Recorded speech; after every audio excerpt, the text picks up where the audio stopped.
क्या सब इतनी अच्छी अच्छी बातें बताते फिर हम लोग मिस कर देते हैं।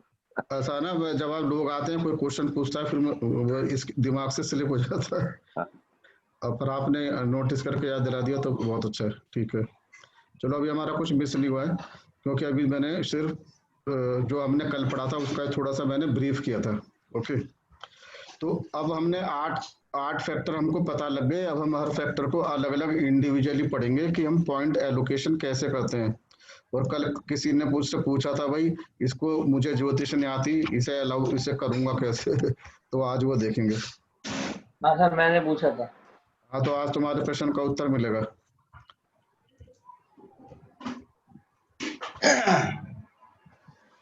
देखो यहाँ से हमने कर लिया।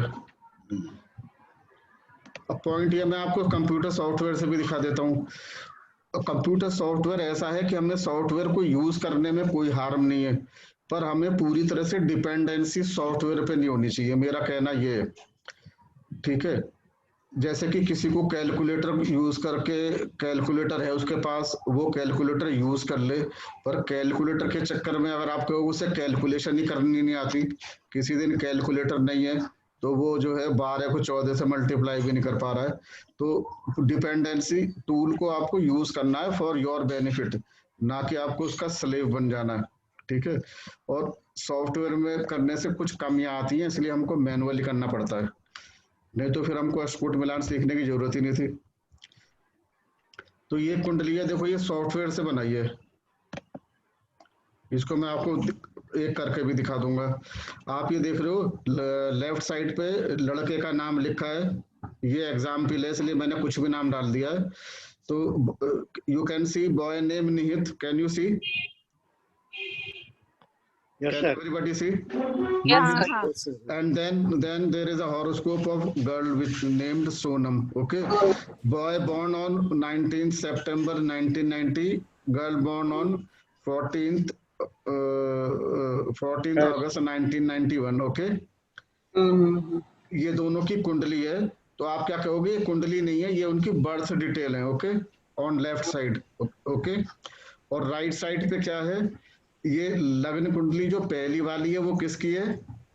बॉय की, बॉय की, ग्रूम की। और राइट वाली है ब्राइड की या गर्ल की। ओके जी तो सर। इसमें आप देखो जो ग्रूम है, ग्रूम का चंद्रमा कहाँ बैठा है भाई? कन्या में। तो हमें क्या पता है, अस्कूट मिलान में हमको लग्न से कोई लेना देना नहीं है, हमको सिर्फ ये देखना है कि चंद्रमा। भाई अब कोई भी जिसके घर से भी शोर आ रहा है अपने को म्यूट कर ले। मैं सब लोगों को जबरदस्ती म्यूट इसलिए नहीं करता कि because I want my sessions to be interactive. Okay, otherwise जो बाकी लोग हैं वो सबको कंपलसरी म्यूट कर देते हैं और अपना एक मोनोलॉग बोल वाल के चले जाते हैं, तो वो प्रैक्टिस मुझे समझ में नहीं आती, because I want interactive sessions. तो उसका ये मिस यूज कोई ना करें। जिसके घर में आवाज हो रही है उसको पता तो लगना चाहिए कि मेरे घर में आवाज हो रही है, उसको बंद कर दे वो। तो अब आप देखोगे कि लड़के की कुंडली में आप देख रहे हैं मून कन्या राशि में है, और लड़की की जन्मपत्री में भी हम देख रहे हैं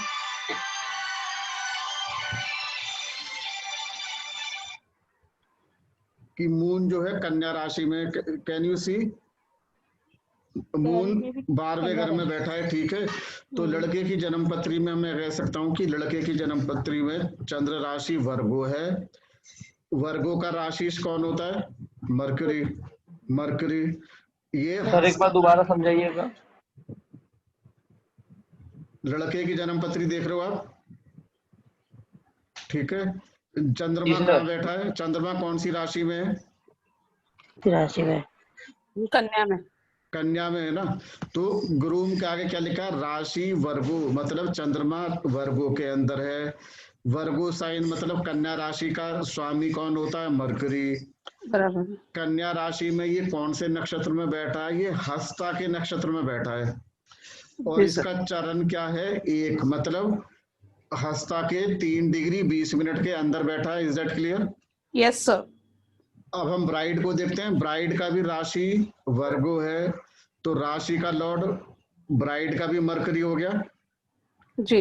ये भी फिर हस्ता नक्षत्र में बैठा है, पर यहाँ पर ये चरण 4 में है। इसका मतलब क्या है? ये इसका 13-20 मतलब हस्ता नक्षत्र में this is somewhere between 26 degree 40 minute and 30 degree, is that okay? Yes sir, yes. तो दोनों कुंडली में सब कुछ सिमिलर है, ओनली थिंग इज हस्ता का नक्षत्र डिफरेंट है। ओके, तो इसकी चरण चरण इसका चरण डिफरेंट है, बाकी एवरीथिंग इज सिमिलर। ओके, तो इसी को कुंडली के अंदर जो है सॉफ्टवेयर के थ्रू ये आप देख रहे हो 8 के 8 आगे फैक्टर्स। वर्ण इसका वैश्य है, फीमेल का भी वैश्य है। ओके, तो ये अभी हम मैनुअली पढ़ेंगे। तो मैक्सिमम पॉइंट 1 होते हैं, 1 पॉइंट मिल गया इसको।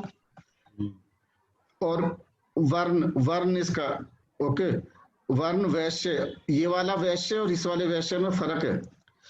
ये वाला जो वैश्य है ये तो एक तरह से वर्ण हो गया उसका कास्ट, ये वैश्य है उसका डोमिनेंस वाला ये। ओके, ये द्विपद है क्योंकि दोनों की राशि एक ही है, दोनों वर्गों में है, तो वर्गों की राशि द्विपद होती है, मतलब नर। 2 पॉइंट है, 2 के 2 मिल गए।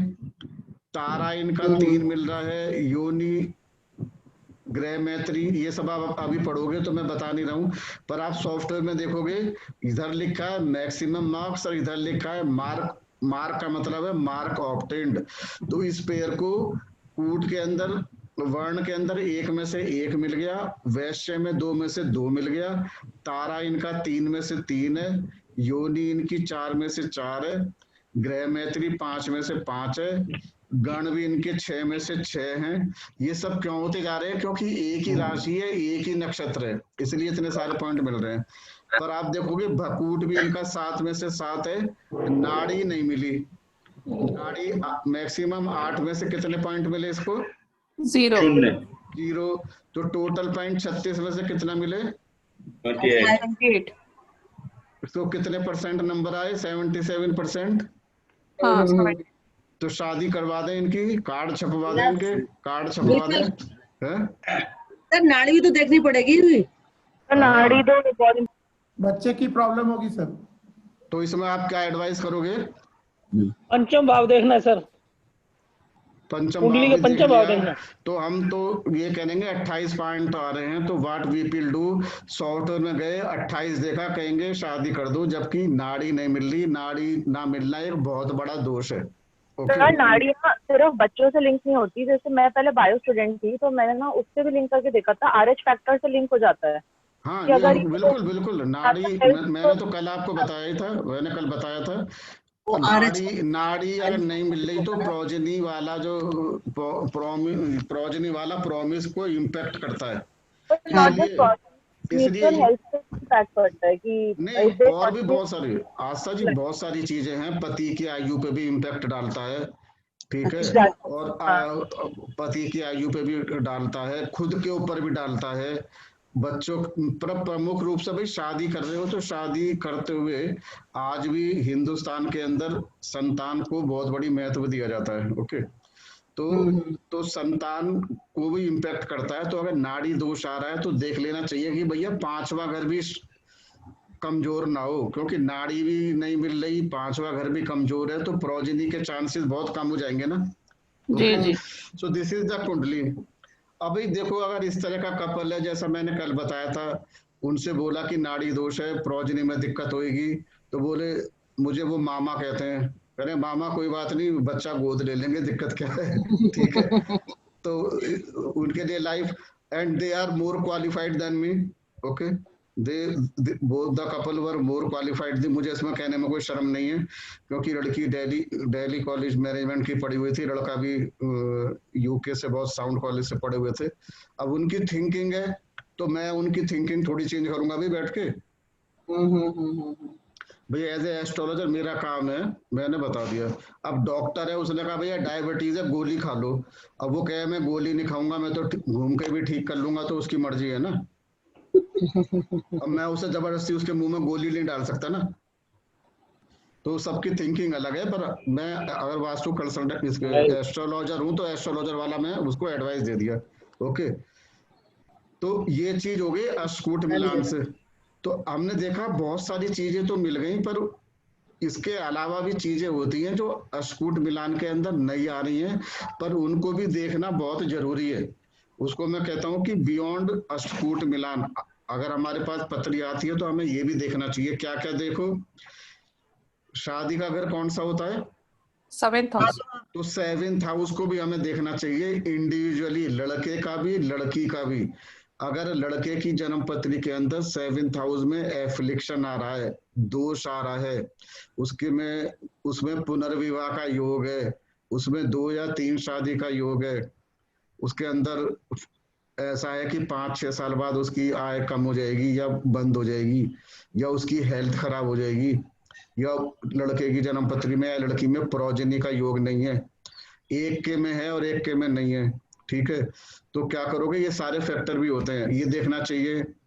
वीनस एफ्लिक्टेड नहीं होना चाहिए दोनों की कुंडली में। वीनस एफ्लिक्टेड होता है तो लोगों के चरित्र में फर्क आ जाता है। ओके, तो वीनस भी है ना, वीनस जिसका भी एफ्लिक्टेड होगा तो उसका क्या होगा? एक तो वीनस रिप्रोडक्टिव ऑर्गन को सभी को ये कंट्रोल करता है, सेक्सुअल अर्ज को ये कंट्रोल करता है, और जब वीनस एफ्लिक्टेड है तो he go and search for his physical pleasure outside of the wedlock. Okay, तो वीनस एफ्लिक्शन नहीं होना चाहिए। 4th हाउस जो है, 4th हाउस मेंटल, देखो आप लोगों ने देखा होगा बहुत से लोगों पे बहुत कम पैसे हैं, बहुत उनका अनस्टेबल लाइफ चल रही है, बहुत खुश रहते हैं ना लोग। हर आदमी का एक बायोलॉजिकल हैप्पीनेस होता है। अगर आप, हमारे इतने सारे लोग हैं, अगर किसी की आज 10 लाख रुपए की लॉटरी खुलाए 10 लाख की, तो ही विल बी हैप्पी कल तक, पर परसों क्या होगा? वो परसों अपने उसी मूड में आएगा जिस मूड में उसका नेचुरल मूड है। ओके, अगर उसे परेशान रहने की आदत है तो 10 लाख का 1 घंटे उसे खुशी होगी, बाद में उसके दिमाग में फिर टेंशन पाल लेगा, वो कुछ भी पाल लेगा, कहेगा 10 लाख आएगा यार, 33% तो टैक्स में कट जाएंगे, ये हो जाएगा, वो हो जाएगा, मेरा तो बहुत खर्चा है, वहां चला जाएगा। तो जिसे परेशान होना है वो उसमें भी परेशानी ढूंढ लेगा। तो चौथा घर दिखाता है कि इसका हैप्पीनेस इंडेक्स कितना है। मैं इसको ये कहता हूँ, कौन आदमी कितना खुश रहता है अपने नेचुरल मूड में 24 घंटे में, तो चौथा घर भी देखना चाहिए। 5वां घर दोनों में देखना चाहिए संतान के लिए। दोनों जन्म पत्रियों पे मंगल दोष देखना चाहिए। लड़के की जन्म पत्री में आज भी, क्योंकि हर लड़की फाइनेंशियली डिपेंडेंट नहीं है, तो लड़के का आगे फाइनेंशियल स्टेटस देखना चाहिए। सेक्सुअल ओरिएंटेशन क्या है ये देखना जरूरी है। आजकल इसमें भी रिश्ते मैंने टूटते हैं, कुछ लोग मल्टीपल रिलेशन बनाते हैं, ये सब है, कुछ लोग स्ट्रेट हैं, गे हैं, सब कुछ है। ये भी आगे जाके क्या करेगा, इससे भी शादियां टूटती हैं। फिर जो है चरित्र कैसा है, मल्टीपल इलिसिट रिलेशन बनाने का कोई योग तो नहीं है, तो ये भी देखना चाहिए। भाई शादियां क्यों टूटती हैं, आप मुझे कोई बताएगा शादियां टूटती क्यों है? आजकल के जमाने में मेन तो अफेयर का है sir, affair is a problem. देखो तो ये किस में आ गया, ये तो 8वें नंबर पे आ गया। सर फाइनेंशियल स्टेटस का भी बहुत बड़ा रोल होता है आज के टाइम में। देखो फाइनेंशियल स्टेटस फिर भी मैंने देखा कम है, आपकी बात कुछ हद तक ठीक है, पर लोग अपने को एडजस्ट कर लेते हैं कम ज्यादा में, ठीक है। सर वीनस का प्रॉब्लम बहुत बड़ी है सर। एक्सटर्नल मैरिटल फेयर, वही बात है ना। चंचल मन। हाँ, तो बहुत सारे पॉइंट। सबसे ज्यादा प्रॉब्लम है, देखो सबसे बड़ी प्रॉब्लम होती है 4थे नंबर से रिश्ते टूटते हैं। हाँ। जो 7वें नंबर, जो कंजर्वेटिव फैमिली है, छोटे टाउन में छोटी थिंकिंग है, ओके, और 7वें नंबर से टूटती हैं। आजकल 7वें नंबर से बहुत टूटती हैं। 8वां बहुत है सर, 8वें से बहुत ज्यादा टूटेंगी, बहुत ज्यादा है सर आजकल 8वां। और दूसरा ये कि आपका इस तरह का कोई योग आपको पहले ही दिख रहा है कि एक पार्टनर में डाइवोर्स का योग पहले ही दिख रहा है, ठीक है, तो उसको भी आप अवॉइड कर सकते हो। तो ये सारे फैक्टर अगर हम पहले ही देख लें तो जो नेटिव आपके पास आया उसकी लाइफ आप बचा सकते हो ना। ऐसा थोड़ी होता है। ये आपके पास आया है तो आपका जो क्लाइंट है तो फिर आप उसको फुल सर्विस, आप फिर उसका भला तो फिर आपको देखना है ना। अब आपने उससे 5100 रुपए, 2100 या 11,000 लिए हैं तो उसके भला करने के लिए लिए है ना, या उसे बीच में लटका दोगे बेचारे को? तो ठीक, सही बात है। भाई उसको देख दाख के पूरी सलाह दे दो, उसके बाद उसका प्रारब्ध है, उसको नहीं बदल सकते आप। ठीक है सर प्रारब्ध होता है तो वो मानते भी नहीं है बात को फिर। हाँ वो मानेंगे नहीं, वो घर जाएंगे, अब आपके सामने तो गर्दन हिलाएंगे, सही कह रहे हो जी, सही कह रहे हो। घर पे जाएंगे, उसका बड़े भाई ने किसी ने कह दिया अबे तू पागल है, कहाँ चक्कर में पड़ रहा है ना, इतना बढ़िया रिश्ता तुझे मिलेगा नहीं, ढूंढता रह जाएगा। ठीक है, उसकी बुद्धि गुमादी करा देते हैं। ठीक है, तो सबसे पहले में हम पढ़ते हैं वर्ण के बारे में। वर्ण मैंने कल बताया था स्पिरिचुअल कंपैटिबिलिटी दिखाता है, इसके पॉइंट बहुत कम है, एक, तो इसमें एक ही पॉइंट मिलता है, फिर भी ये इम्पोर्टेंट है। क्यों है? क्योंकि वो दोनों की जो सोच है उसके बारे में दिखाता है। तो ये वर्ण किस तरह से क्लासिफाई होते हैं? ये होते हैं राशियों के हिसाब से। चार तरह के वर्ण हैं, ब्राह्मण, क्षत्रिय, वैश्य और शूद्र। तीन राशियां हैं जिसको जलीय राशि भी कहते हैं, कैंसर, स्कॉर्पियो एंड पाइसेस। मतलब कर्क, वृश्चिक और मीन राशि ब्राह्मण कहलाई जाती हैं। Okay, yes sir. 1, 5, 9 जिसको अग्नि तत्व राशि कहते हैं। मतलब क्या हुआ? मेष राशि, सिंह राशि और धनु राशि, इनको क्षत्रिय वर्ण में रखा जाता है। ओके, और फिर टॉरस आ गया, मतलब वृषभ आ गया, कन्या और कैप्रिकॉर्न मतलब वायु तत्व राशि, ये वैश्य कहलाती हैं। और 3, 7 पृथ्वी तत्व सर, पृथ्वी तत्व हो गई। और 3, 7, 11 अब आपका जो वायु तत्व है, मिथुन, तुला और कुंभ, ये क्या कहलाती हैं? शूद्र राशि। तो इसको याद करने का तरीका तो ये है कि मैं तो ऐसे याद करता हूँ कि सबसे नीचे जलीय आता है ना, तो जलीय सबसे ऊपर होता है, मतलब ब्राह्मण। शूद्र कौन से होते थे? सबसे ऊपर ब्राह्मण आता है। क्या बोल रहे हो? शूद्र शूद्र कौन होते हैं? शूद्र मतलब लोली क्लास होते हैं ना, स्वीपर और इस तरह के जो लोग होते हैं, है ना, जो निम्न स्तर का कार्य करते हैं। पर इसको आप जाति सूचक में मत मानो, इसको आप क्या मानो?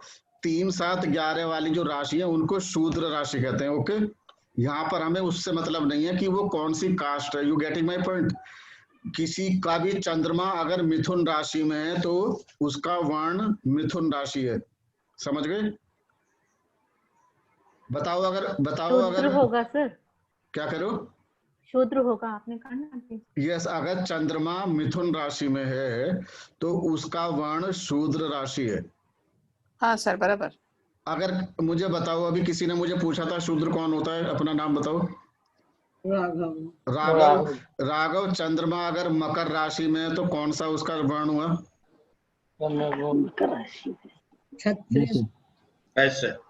वैश्य वर्ण। देखते कैसे हैं? वैश्य। लिखी तो हुई है राशि। अरे मेरे सामने लिखी हुई है ना, 2, 6, 10। देखो 2, 6, 10 मतलब कर्क राशि। देखो सुनो राघव जी, सुन लो, क्योंकि तुम नए हो भाई, 1 मिनट के अंदर समझ लो, क्योंकि ज्यादा टाइम मैं नहीं दे सकता हूँ। क्या लिखा है? कर्क राशि, वृश्चिक राशि और मीन राशि। मतलब लड़के का जन्म पत्री के अंदर चंद्रमा कौन सी राशि में है। अगर चंद्रमा कर्क राशि में है तो ब्राह्मण है, वृश्चिक में है तो भी ब्राह्मण है, मीन में है तो भी ब्राह्मण है, पर मेष में चला गया तो वो क्षत्रिय हो जाएगा, वृषभ में चला गया तो वो वैश्य हो जाएगा, मिथुन में चला गया तो शूद्र जाएगा। समझ गए? Yes sir. अब इसमें पॉइंट कैसे मिलेगा? अगर एक ही वर्ण है तो 1 पॉइंट दूंगा, और लड़के का वर्ण लड़की के वर्ण से ऊंचा या बराबर होना चाहिए। लड़के का वर्ण अगर ब्राह्मण है, लड़की भी ब्राह्मण है, ठीक है, तो दोनों का 1, 1 हो गया। और लड़की अगर मान लो ब्राह्मण है और लड़का अगर मान लो क्षत्रिय है तो क्या होगा? लड़की का वर्ण लड़के के वर्ण से ऊपर नहीं होना चाहिए स्पिरिचुअल थिंकिंग में। ओके, तो क्या हुआ? वर्ण of boy should be equal और सुपीरियर टू द गर्ल। अगर लड़के का वर्ण लड़की के वर्ण के बराबर है या सुपीरियर है तो 1 पॉइंट मिलेगा, अदरवाइज 0। सीधा सा नियम है। तो आप तो व्हाट वी कैन से, देखो अगर लड़का ब्राह्मण है, लड़का अगर ब्राह्मण है तो सबसे ऊंचे वर्ण पे हो गया, तो फिर लड़की कोई से भी वर्ण पे हो 1 पॉइंट मिल गया सीधा सीधा। Yes sir. भाई लड़का अगर ब्राह्मण है तो लड़की या तो ब्राह्मण होगी तो भी 1 है, और अगर नीचे का वर्ण है तो 1 मिलेगा ही, तो कोई दिक्कत वाली बात ही नहीं है। अब अगर लड़का क्षत्रिय है तो कौन हायरार्की में कौन से नंबर पे आ गया? नंबर 2 पे ना। जी सर। तो जब लड़का नंबर 2 हायरार्की पे आ गया तो लड़की अगर ब्राह्मण है तो नहीं चलेगी, 0 पॉइंट हो गया, क्योंकि लड़की की स्पिरिचुअल थिंकिंग लड़के से ज्यादा है। तो क्या होता है, क्या होएगा, लड़के की ईगो तो कितनी बुरी तरह से हर्ट हो जाएगी। ठीक है, हिंदुस्तानी मर्द है वो, ठीक है, और लड़की हाईली स्पिरिचुअल है तो उसको 0 पॉइंट। ओके, तो लड़का अगर क्षत्रिय है, लड़की ब्राह्मण है तो 0। लिसन, क्यों इतना सा भी डिसिप्लिन मेंटेन नहीं कर सकते कि अपना स्पीकर ऑफ रखो? इतना भी डिसिप्लिन मेंटेन नहीं होता कि अपना म्यूट कर लो यार। जब आपको बोलना है तो आप बोलो, बोलना मना नहीं है, उस टाइम अपने को अनम्यूट करो, बोलो और दोबारा बंद कर दो। लड़का क्षत्रिय है, लड़की ब्राह्मण है 0, पर उसके बाद अगर कन्या, क्षत्रिय, वैश्य, शूद्र कुछ भी हो तो 1 मिल जाएगा। अब राघव जी आप बताइए, लड़का अगर राघव, चलो ठीक है, लड़का अगर वैश्य है तो क्या हुआ, कौन से नंबर पे हो गया? वर्ण व्यवस्था में 3रे नंबर पे हो गया ना। तो लड़की अगर ब्राह्मण है, क्षत्रिय है 0, वैश्य शूद्र है तो 1। ओके, सबको क्लियर है ये? Yes sir. और अगर शूद्र, जैसे कि आपने पहले वाले में बोला था कि अगर लड़का क्षत्रिय होगा, लड़की ब्राह्मण, तो उसकी स्पिरिचुअल ज्यादा होगी।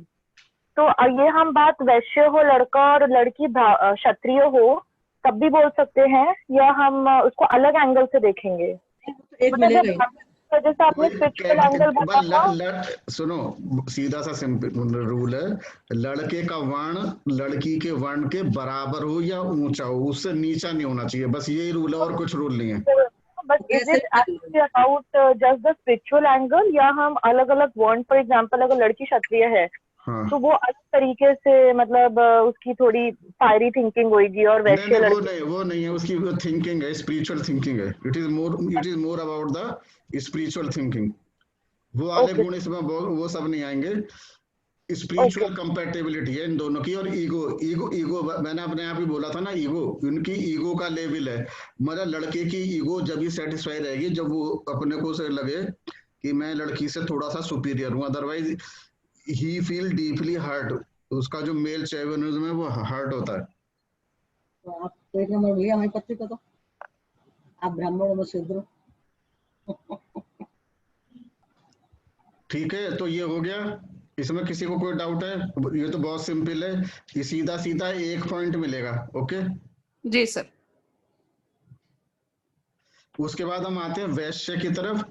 ये वर्ण वाला वैश्य नहीं है, इस वैश्य का मतलब है डोमिनेंस। वैश्य मीन्स एस्टैब्लिशिंग कंट्रोल। इसका ये मतलब मीनिंग है, इस संस्कृत वर्ड का मीनिंग है। आप देखो आई नहीं आ रहा, ये वैश्य कहते हैं इसको। इसका मतलब है कि कंट्रोल, डोमिनेट।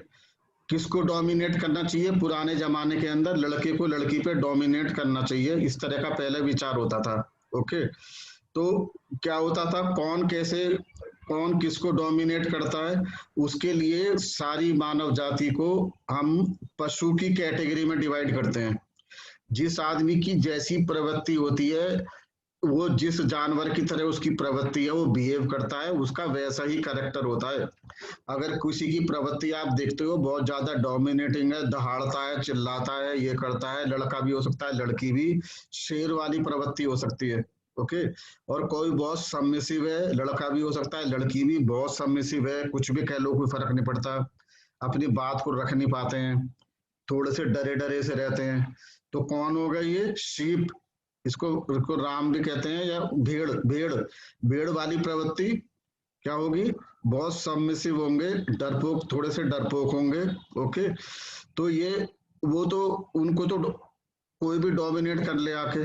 ओके, तो हर मानव जाति को 5 तरह के जानवरों में डिवाइड किया हुआ है, उससे पता लग जाता है कि इसकी प्रवृत्ति कैसी है। तो ऐसी प्रवृत्ति नहीं होनी चाहिए। अब आज के युग में हम क्या देखेंगे, आज के युग में डोमिनेंस नहीं चाहिए। ये नहीं चाहिए कि लड़का बिल्कुल ही लड़की को स्लेव बना ले या बिल्कुल बहुत ही उसको बोलने का मौका ही ना हो, पर it should not be other way round also कि लड़का बहुत ज्यादा लड़की के डोमिनेंस में आ जाए। आज क्या है, विन विन सिचुएशन है। तो क्या है, it is open that control over the spouse should be mutual, दोनों एक दूसरे से ना कम है ना ज्यादा है, बराबर का रिश्ता माने। एक्सेसिव वन, एक तरफ से एक्सेसिव कंट्रोल नहीं होना चाहिए। आज के टाइम में हम इस तरीके से इसको देखते हैं। तो मैंने क्या बताया, 5 जीवों में हम डिवाइड कर सकते हैं डिपेंड, और राशियों के हिसाब से, राशि से ही पता पड़ जाता है कि इसका स्वभाव कैसा है। चंद्रमा जिस राशि में होता है उसी के हिसाब से स्वभाव होता है।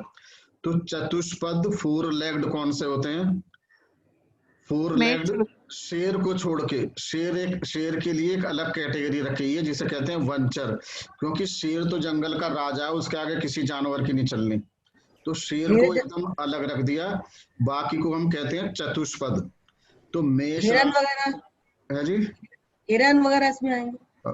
मेष राशि, वृषभ राशि, ठीक है। और सैगिटेरिस का फ्रंट पार्ट मतलब 0 से 15 डिग्री। Okay, correct sir. मतलब चंद्रमा अगर सैगिटेरिस राशि में है और 0 से 15 के बीच में है तो मैं कहूंगा फर्स्ट पार्ट में है सैगिटेरिस। ओके सर आपने लिखा हुआ behind part of Sagittarius. Yes, पीछे का भाग ही आएगा सर। पीछे का ही आएगा, ये पीछे का ही होता है 0 to 15। आप इसको इस वाले को पढ़ो, उसे रहने दो, रीड दिस, क्योंकि बिहाइंड वाला थोड़ा मिसलीडिंग हो जाता है। वो इस तरीके से बनता है, हर राशि को 2 पार्ट में अंदर डिवाइड करते हैं। ये जो राशि आप देखोगे ना, ये दो सिंबल से बनती है ना। तो 15 डिग्री तक अलग स्वभाव होता है, 15 के ऊपर अलग होता है। तो you go by this table.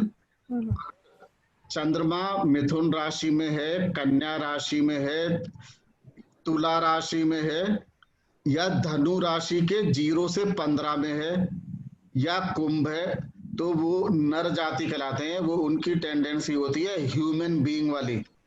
Okay, they behave like आदमी, नर।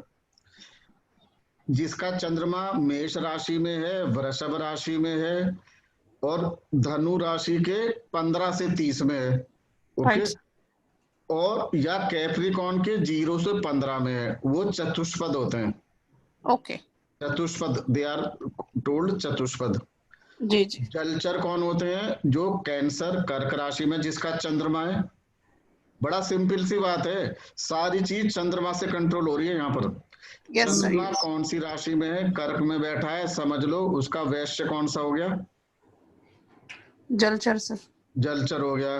15 से 30 के बीच में कैप्री मकर राशि में हो या मीन में, तो ये जल राशि हो गई, वो वैश्य जल हो गया। लियो चंद्रमा अगर सिंह राशि में है तो वो वंचर है। जिसका चंद्रमा सिंह में होगा, आप देखोगे बड़े वो रॉयल प्रवृत्ति के होंगे। Correct sir. जिसका चंद्रमा सूर्य राशि सिंह राशि में है, उनको ऑर्डर देने के लिए बॉस बनने की जरूरत नहीं पड़ती। उनका पर्सोना ऐसा होता है, people take them as a raja. वो जहां जाएंगे they are automatically they are treated as raja. Okay, किसमें कौन सी बताई आपने लास्ट में अभी? सिंह राशि जो होती है, सिंह राशि राजा है, उनके अंदर राजा वाले गुण अपने आप आते हैं। उनको फोर्सफुली ऑर्डर नहीं देना पड़ता, वो जो कहते हैं वो अपने आप ऑर्डर बन जाता है। तो ये मैं एक एक्सट्रीम बता रहा हूँ, ये नहीं है कि डीओ हो गया आप सब एकदम से ऐसा ही हो गया। और भी चीजें देखी जाती हैं, लग्न है, कौन उसको देख रहा है। पर अगर मैं जनरल स्वभाव की बात करूं, जेनेरिक, तो लियो जो है राजा होता है। और स्कॉर्पियो मतलब वृश्चिक, ये कीड़े मकोड़े वाली है। Okay okay sir. तो इसके इसका जो गुण है वो यही है, उसके लिए हमें याद करना बड़ा मुश्किल है। ये जो टेबल है ये मैंने जो बताया मुहूर्त चिंतामणि से है। मुहूर्त चिंतामणि को आप कह सकते हो कि वो क्लासिक है। कुछ भी प्रॉब्लम है तो ओरिजिनल जो बुक है वो दिस इज मुहूर्त चिंतामणि। बाकी लोगों ने कॉपी करा के किसी ने कुछ करा हुआ है। अब कुछ लोग वंचर को अलग से लेते ही नहीं है, मैंने ऐसे भी देखे हैं कुछ जगह, वंचर को लेते नहीं, उसको भी वो चतुष्पद में डालते रहते हैं, वो सब गलत है। हमेशा अपने क्लासिक्स या वैदिक पे ही जाना चाहिए। जो कुछ लोगों ने एक्सपेरिमेंट करके ज्योतिष को खराब करते जा रहे हैं, उस पर नहीं पढ़ना चाहिए। ओके, तो ये हमारी ओरिजिनल टेबल है, इसके अंदर हम देख लेंगे बड़े आराम से। अब मुझे कोई बताएगा, मैं कहता हूं कि लड़का सेगेटेरियस में 10 डिग्री का है, मैं इसको लिखता हूं इधर।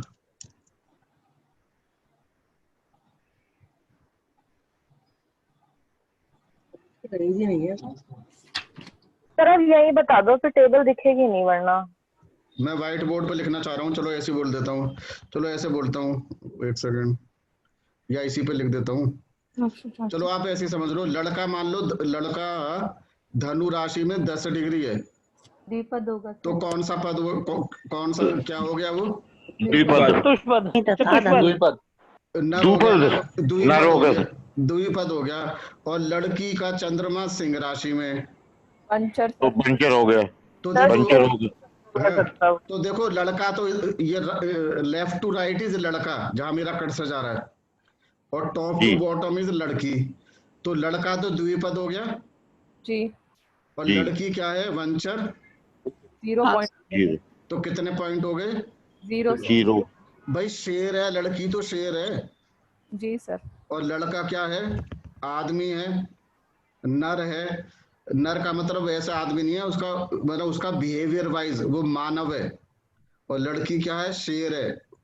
तो क्या है उसका एटीट्यूड? वो लड़की शेर नहीं होगी, लड़की का शेर है डोमिनेंस या खत्म कर देना। तो क्या होगा? उनकी क्या टिकेगी? लड़के की उसके आगे चलेगी। लड़का गया काम से ना, लड़का काम से गया ना, ठीक है। हाँ सर। तो उसकी तो शादी उसकी चलेगी नहीं, क्योंकि इनका परस्पर बैर है, इनका परस्पर बैर है। 0 पॉइंट आ गया। एक एग्जाम्पल और कुछ भी ले लेते हैं, लेटेस्ट हाँ द्विपद और दलचर हुआ तो क्या होता है? आप खुद देखो ना, आपके सामने कुंडली है, आप इसका सब कुछ बताओ ना। बताओ लड़का क्या है? द्विपद। लड़की द्विपद है, लड़का दलचर है। तो ये देखो ना, टेबल देखो ना, 1 पॉइंट मिलेगा। अच्छा अच्छा भाई देखो सर, वंचर और कीट है ना, जिनको कंट्रोल करना मुश्किल, इम्पॉसिबल हो देखो जाता है। जलचर देखो ना, जलचर जलचर में तो कोई बैर नहीं है ना। मगरमच्छ आदमी में, भाई आदमी बाहर घूम रहा है तो मगरमच्छ बाहर निकल के थोड़ी खाएगा उसको, जलचर, ठीक है। अब उसके मुंह में जाके बैठ गया तो बात अलग है ठीक है। तो मतलब उनका परस्पर बैर तो नहीं है। हाँ, 1 नंबर मिल गया उनको, है ना, 1 नंबर मिल गया इनको। 1 नंबर क्यों मिला? भैया पानी में कूद गए मगरमच्छ के सामने तो वो छोड़ेगा नहीं। तो क्या है, मतलब उससे पंगा मत लो। हस्बैंड या वाइफ है तो ठीक है, पंगा लोगे तो वो जलचर है, फिर वो खा जाएगा आदमी को, समझ गए। कीट में क्या बोला आपने? तो मैं यही कह रही थी कि आपस में एक दूसरे को बेस्ट ही रहते हैं, कंट्रोल कर पाते हैं। इनको कोई और कर नहीं पाता कंट्रोल। किनको? ये स्कॉर्पियो और इनको लियो को इन जनरल बोल रही हूँ, सिर्फ टेबल से नहीं। स्कॉर्पियो देखो, स्कॉर्पियो तो ऐसा है, स्कॉर्पियो तो कुछ बहुत ही इस तरह अलग तरह का कैरेक्टर है वो। स्कॉर्पियो एकदम अलग है, बहुत कॉन्फिडेंशियल होते हैं, आपसे सारी बातें उगलवा लेंगे, अपना कुछ वो शेयर नहीं करते हैं, बड़े सीक्रेटिव होते हैं। ओके, बहुत ज्यादा सीक्रेटिव होते हैं। They will take all the information from you. They will not reveal their plan. वो बम्बई जा रहे होंगे, आप पूछोगे कहाँ जा रहे हो, वो कहेंगे मैं देहरादून जा रहा हूँ, पता लगा वो तो बम्बई गए थे। तो ऐसे लोग, मतलब मैं ये नहीं कह रहा वो गलत होते हैं। जो बड़े बड़े CBI कॉन्फिडेंशियल काम करने वाले, रिसर्च काम करने वाले, डॉक्टर्स, ठीक है, ये सारे के सारे स्कॉर्पियन बनते हैं, बहुत अच्छे हैं। पर उनका एक स्वभाव है ये, उनको समझना बड़ा मुश्किल है, क्योंकि वो अपनी हाँ, बात वो बताते ही नहीं, तो समझोगे कैसे? आपसे तो सब पूछ के बैठे रहेंगे, आप ना बताएंगे नहीं, तो फिर क्या होता है, मिसअंडरस्टैंडिंग हो जाती है, जब आपको पता ही नहीं उसके अंदर वो सोच क्या रहा है बंदा। तो क्योंकि ये कालपुरुष के अष्टम भाव की राशि है तो गुप्त रहते हैं। यस उनका यस स्वभाव भी 8वां, यस गुप्त भाव है वो, बिल्कुल बिल्कुल एकदम सही पकड़ा आपने। तो दिस इज ऑल अबाउट वैश्य। इसमें भी क्या होगा, मैक्सिमम कितने पॉइंट मिल जाएंगे? 2। हाँ वीना क्या कह रहे हो? सर हाफ किसके लिए था? हाफ अगर देखो, लड़का अगर वंचर है और चतुष्पद लड़की अगर जलचर है, सॉरी चतुष्पद है। चतुष्पद, हाँ हाँ ठीक है। तो अब शेर है, अब शेर तो ठीक है, चतुष्पद घूम रहा है, तो मुख्य रूप से वो काऊ का होता है ना, तो उसको यहाँ पे आधा पॉइंट मिलता है। अब आप कुछ किताब देखो ना, कुछ लोगों ने अलग अलग कुछ पॉइंट करे हुए हैं, तो उस पे नहीं जाना चाहिए। कुछ लोगों ने अपनी थ्योरी बना के कुछ भी पॉइंट दे दिए हैं। This is the most original table which I am displaying in front of you. Okay okay sir. अगर 2 में से 2 पॉइंट मिले हैं तो क्या होगा, उनकी कंपैटिबिलिटी दोनों की अच्छी होगी, और कुछ नहीं होगा। ये प्राइमरीली डोमिनेंस के लिए है। ओके, तो अगर 0 पॉइंट हो रहा है तो इसका मतलब क्या है, क्या समझू? अगर 0 पॉइंट आ रहा है तो क्या समझोगे? वैसे नहीं मिल रहा, वैसे नहीं मिल रहा, 0 है वो तो ठीक है, इम्प्लीकेशन क्या है? क्लैश हो जाएगा, बहुत ईगो क्लैश हो जाएगा उनके पीछे आपस में। कंपैटिबल है रिलेशनशिप, मतलब हाँ, वो एक का बहुत ज्यादा डोमिनेंस होगा, बहुत ज्यादा डोमिनेंस करना एक चाहेगा, तो दूसरा उनकी फिर मैरिटल लाइफ अच्छी नहीं चल पाएगी। ठीक है ना? ये कहा गया हमारा तारा, ये बहुत इंपॉर्टेंट है। तारा इज आल्सो वेरी इंपॉर्टेंट। मनुष्य की खुद की जिंदगी में भी तारा बड़ा जिसको कहते हैं नक्षत्र का रोल होता है। तो जन्म के समय चंद्रमा जिस नक्षत्र में होता है, उस नक्षत्र से तीसरा, 5वां और 7वां नक्षत्र का जो प्लैनेट होता है, वो मनुष्य के जीवन में भी अच्छा नहीं होता। ओके, तो जब उनकी दशा आती है उसमें भी मानव को प्रॉब्लम झेलनी पड़ती हैं, फेस करनी पड़ती हैं। तो सेम वे हम क्या करते हैं, लड़के और लड़की की जन्म पत्री में भी देख रहे हैं कि वो एक दूसरे से, उनके नक्षत्र 3, 5, 7 तो नहीं है। अगर वो 3, 5, 7 है तो वो एक दूसरे को प्रॉब्लम क्रिएट करते हैं, और काफी मेजर प्रॉब्लम क्रिएट होती हैं। तो कितने नक्षत्र होते हैं कुल मिलाकर? 27 नक्षत्र होते हैं। तो इसका तरीका क्या है, लड़के की जन्म पत्री में देखेंगे चंद्रमा कौन से नक्षत्र में है, लड़की की जन्म पत्री में देखेंगे चंद्रमा कौन से नक्षत्र में है, फिर लड़के के जन्म के नक्षत्र से लड़की के जन्म नक्षत्र तक काउंटिंग करेंगे। जो काउंटिंग करने पे नंबर आएगा, that number is to be divided by 9 and then we have to say remainder. वो रिमाइंडर क्या आ गया, अगर रिमाइंडर ऑड नंबर होता है, मतलब कि 3, 5, 7, तो वो गलत है, वो प्रॉब्लमेटिक है, वो परेशानी पैदा करेगा। और वो अगर इवन है, मतलब 0, 2, 4, 6, 8, इसका मतलब वो शुभ है। ठीक है, तो इस 3, 5, 7 मतलब ऑड में 3, 5, 7 अगर आ रहा है रिमाइंडर में, इट इज वेरी बैड। तो क्या हुआ, मैक्सिमम पॉइंट कितने दे सकते हैं? 3 मैक्सिमम पॉइंट 3 हो सकते हैं। तो लड़के की नक्षत्र से गिना मैंने लड़की के जन्म नक्षत्र तक, और डिवाइड करने पे जो रिमाइंडर आया, जो काउंट करने पे नंबर आया, उसको मैंने 9 से डिवाइड करा और 2 आ गया। तो लड़के के लिए लड़की शुभ है, शुभ है सर। तो कितने नंबर दे दूं? 1.5। Very good, excellent. अब सेम चीज मैंने लड़की के नक्षत्र से लड़के के नक्षत्र तक काउंट करा। Whatever number comes I divided by 9, then I see the remainder. If the remainder is coming से 3, तो कितने नंबर दूं? 0। तो टोटल नंबर 3 में से कितने मिले? 1.5। 1.5। तो अगर दोनों तरफ से, इधर से 3 आ रहा है, उधर से 5 आ रहा है, तो दोनों के 0 हो गए। और उधर से 2 आ रहा है, उधर से 4 आ रहा है, तो दोनों के इवन नंबर है, तो भी अच्छा काम हो गया। तो 3 में से 3 मिल गए। और एक की तरफ से शुभ आ रहा है, दूसरी तरफ से अशुभ आ रहा है, तो 1.5 पॉइंट मिला। तो कितने कितने पॉइंट मिल सकते हैं? 0, 1.5 और 3। तो इसको हम याद रख सकते हैं तो बड़ी खुशी की बात है, और याद नहीं रख सकते हैं तो क्या है, ये टेबल होती है। पर इससे पहले मैं आपको एक चीज बताऊं, एक आपसे थोड़ी सी एक्सरसाइज करा लेता हूं। ये कितने नक्षत्र हैं? 27 नक्षत्राज हैं। नक्षत्र से नक्षत्र तक की जो काउंटिंग है वो हमेशा फॉरवर्ड डायरेक्शन में होगी, उल्टा नहीं भाग जाएंगे। फॉर एग्जाम्पल स्वाति से हस्ता देखना है मुझे। स्वाति से हस्ता कितनी दूरी पे, कोई मुझे बताएगा? 27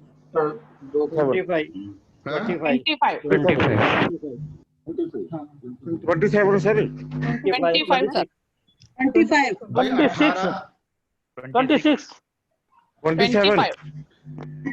26 होना चाहिए 25 सर। भाई देखो 9 और 9 18 तो ये हो गए, 9 तो ये पूरे हो गए, 9 इधर पूरे हो गए। तो स्वाति से हस्ता कह रहा हूं ना मैं, तो जी सर। 18, तो ये क्या हो गया? 19 20 21 22 23 24 25 26 आ गया। जी सर 26 आ गया है? स्वाति से है ना सर? स्वाति से स्वाति 1 हो जाता है ना, अपने से अपने में तो 1 ही हो गया ना। हाँ हाँ 26 है। 25 आएगा ना, 18 हो गया ना ये। देखो 18 25 आएगा सर। सुनो, 9 इधर हो गए, 9 इधर हो गए ना। हाँ सर, हाँ हाँ हाँ 25 आएगा सर। 25 एग्जैक्टली 25 25 आएगा, बिल्कुल ठीक है। 25 आएगा एकदम, बिल्कुल ठीक है। ठीक है। स्वाति से रेवती हो गया। नहीं सुनो, सुन गया 13 हो गया सर। 13 हो गया। देखो स्वाति से स्वाति 1 आता है, ओके। तो यहाँ तक 26 हो गए। ये हो गया 1 19 20 21 22 23 24 25 26 आ गया। 26 आएगा, ओके। तो बता सकते हैं 26 आएगा सर। सुनो अभी मैं जो आपको बता रहा हूँ, सुनो मैं अभी जो बता रहा हूँ उसको समझो। अब मैं एक एग्जाम्पल करा रहा हूँ अपने को। अभी जरा म्यूट कर लीजिए प्लीज, म्यूट कर लो सर। एक बार फिर से कर दीजिए ना सर। मैं अभी आपको एग्जाम, हाँ मैं अभी म्यूट कर रहा हूँ, एक सेकंड।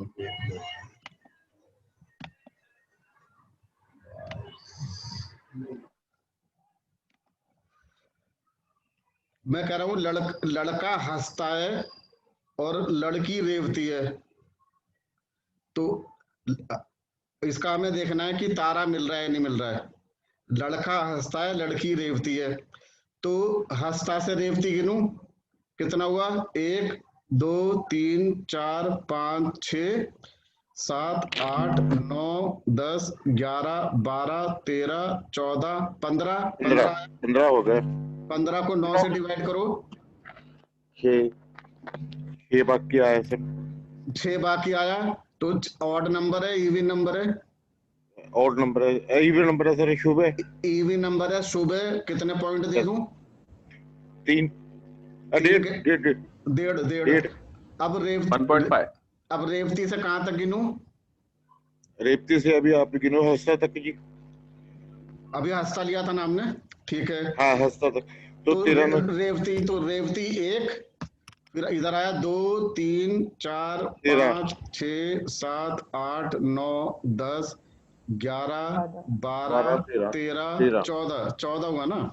हाँ जी 14। तो 14 को 9 से डिवाइड करा, 5 आ गया। 5 क्या है? 5 ऑड है, और नंबर है, खराब है सर। हाँ। आप ये याद रखो 3 5 7 नक्षत्र, ये बहुत इंपॉर्टेंट है। जिसको एस्ट्रोलॉजी आती है वो उस चीज को समझ रहे होंगे।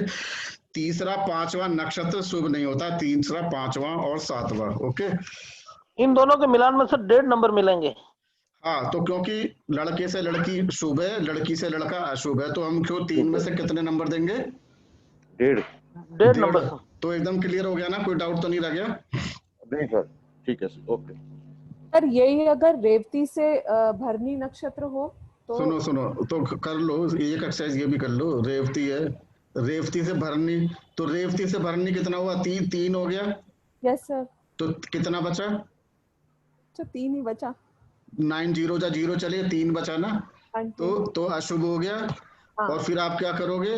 भरनी से रेवती तक गिनो। हाँ, ठीक है। 26 आ रहा है सर। हाँ तो 26, 8 बचा भाई 18 तो है ना। हाँ तो 8 बचा ना, तो 8 उधर से 1.5 हो गया। तो ऐसे इसी तरीके से, अदरवाइज ये तो मैंने आपको विधि बता दी।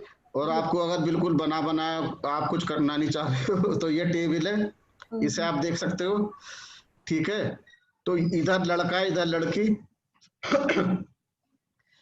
लड़के में रिमाइंडर 5 बच रहा है, लड़की में रिमाइंडर 6 बच रहा है। तो कितने पॉइंट हुए? 1.5। तो इस टेबल से आप डायरेक्ट देख सकते हो। लड़के 9 का मतलब 0 है। ओके, यहाँ पे 9 लिखा है ना, तो 9 तो कभी बचेगा नहीं, तो ये 0 है। ओके, अगर डिफरेंस एक हो तो सर, रिमाइंडर अगर एक हो तो एक का नहीं दिख रहा है। तो एक है ना, ये रहा 3 5 7 तो है वो। हाँ 3 5 7 है। हाँ हाँ एक का जिक्र दिया है। एक हाँ एक भी एक में थोड़ा सा कंट्रडिक्शन रहता है। सबसे बुरे जो है 3 5 और 7 होते हैं। ओके, पर कुछ बुक्स में ये लिखते हैं कि ऑड अच्छा है, एक भी अच्छा नहीं है। अच्छा, ठीक है, जन्म नक्षत्र जो है। हाँ ठीक है। तो एक का मैं कंट्रोवर्सी है, तो मैं क्या बोलूंगा, आप इसको मान के चलो कि 3 5 7 खराब है, बाकी सब अच्छे हैं, ऐसे याद रखो। ऑड इवन का चक्कर छोड़ दीजिए। Always remember if remainder are 3 5 7। देखो इसका स्पेशल है, 3 नंबर का जो है इसको विपत कहते हैं, विपत तारा जो होता है ये डिफिकल्टीज का है ना, तो ये मेलेफिक होता है। तो इस बात को ध्यान रखो। किसी को अपना चंद्रमा का नक्षत्र पता है? Yes sir, Uttara Phalguni. ठीक है, और किसी को पता है? स्वाति सर। उत्तरा फाल्गुनी मेरा भी। रेवती नक्षत्र है सर मेरा। ठीक है, ठीक है। चलो मान लो आपका मान लो मेरा शायद अश्वनी है। चंद्रमा अश्वनी है, तो आपका केतु हो गया ना नक्षत्र का लॉर्ड। Okay, yes sir. तो केतु का मतलब है, केतु सूर्य चंद्रमा आपके लिए चंद्रमा का नक्षत्र अच्छा नहीं है। एक सेकंड होल्ड करना। सर केतु वीनस सूर्य चंद्रमा होएगा। हाँ, केतु वीनस सूर्य अच्छा नहीं है, सूर्य अच्छा नहीं है। सूर्य तीसरा हो गया ना। हाँ, तो सूर्य अच्छा नहीं है, फिर सूर्य के बाद चंद्रमा आएगा, फिर मंगल आएगा, तो मंगल अच्छा नहीं है। शायद सर मेरा सूर्य, सर मेरा वीनस है, वीनस जो प्लेनेट है उसका। चलो मतलब आप अपने इसे भी देख सकते हो। यहाँ पे हम क्या कर रहे हैं, यही चीज हमने किस पे लगाई? वर और वधु पे। अगर वर का नक्षत्र वधु से 3 5 7 है तो वो शुभ नहीं है। ठीक है, ये कॉन्सेप्ट सब जगह लगती है, इवन वास्तु में भी लगती है। अगर घर का नक्षत्र और घर का जो जिसने घर खरीदा है उसके मालिक का नक्षत्र, वो दोनों अगर 3 5 7 है तो घर भी शुभ नहीं होता। तो इसको क्या कहते हैं? तारा बल। ये बहुत इंपॉर्टेंट एक कॉन्सेप्ट है, ये हमारी वर वधु पे भी लगती है। Is that clear to everybody? Yes sir table दोबारा से दिखा दो सर। टेबल ये नहीं सर, वो ये वाला नहीं सर, कॉम्पेबिलिटी वाली ये वाला सर। एक मिनट सर, किसी का आपका माइक बहुत नॉइज कर रहा है बस। अरे पीपीटी आप भेजेंगे सर? पीपीटी हमको भेजेंगे? नहीं पीपीटी नहीं भेजते सर। ये जो 4 से 8 तक है उसका भी सर दिखाना टेबल।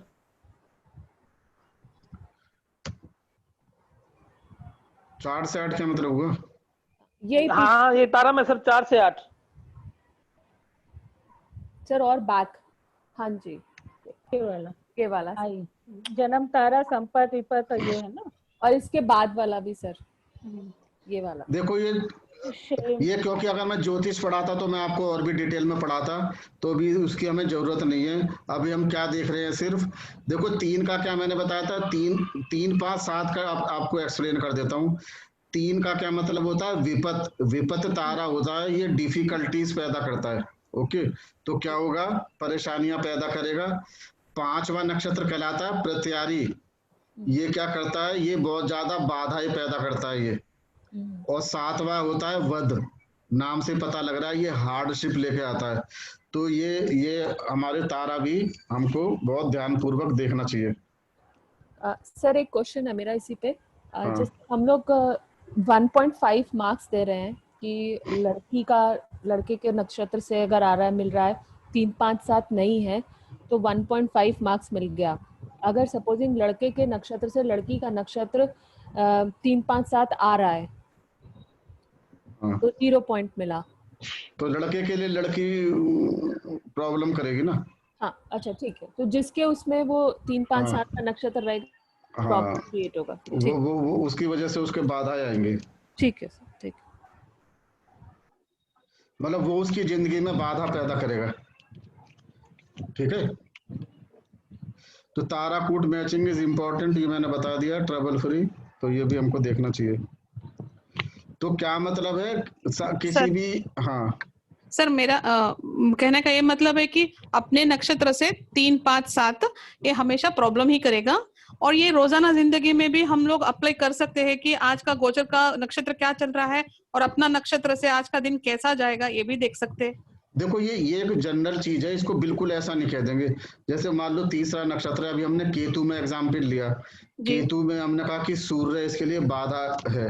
पर अब उसको और चीज भी मॉडरेट करेंगे। अगर उनकी जन्मपत्री में सूर्य है, वो राजयोग कारक बन के बैठा हुआ है, तो चीजें उसकी थोड़ी इम्प्रूव हो जाएंगी। पर अगर वो तीसरे नंबर पर है, कुंडली के अंदर भी वो त्रिक स्थान का मालिक है या नीच का बैठा हुआ है, तो फिर वो बहुत ज्यादा प्रॉब्लम क्रिएट करेगा। ठीक है, तो जस्ट बाई ऐसा कहना कि तीसरा होते ही सब कुछ गड़बड़ हो गया, ऐसा नहीं है, क्योंकि उसकी स्थिति कुंडली में भी देखी जाएगी। जी जी। पर वो एक फैक्टर, पर you can say it becomes a big factor, एक बड़ा फैक्टर आ गया कि वो गड़बड़ करेगा। मुहूर्त टाइम हो जाएगा ना, ताराबल शुद्धि जैसे आपने मुहूर्त में भी कराएंगे तो मुहूर्त का पार्ट हो जाएगा ना। पर कोई इवेंट के लिए रोज कौन लगाता फिरेगा? तो कोई इवेंट में इतनी जरूरत नहीं है कविता जी।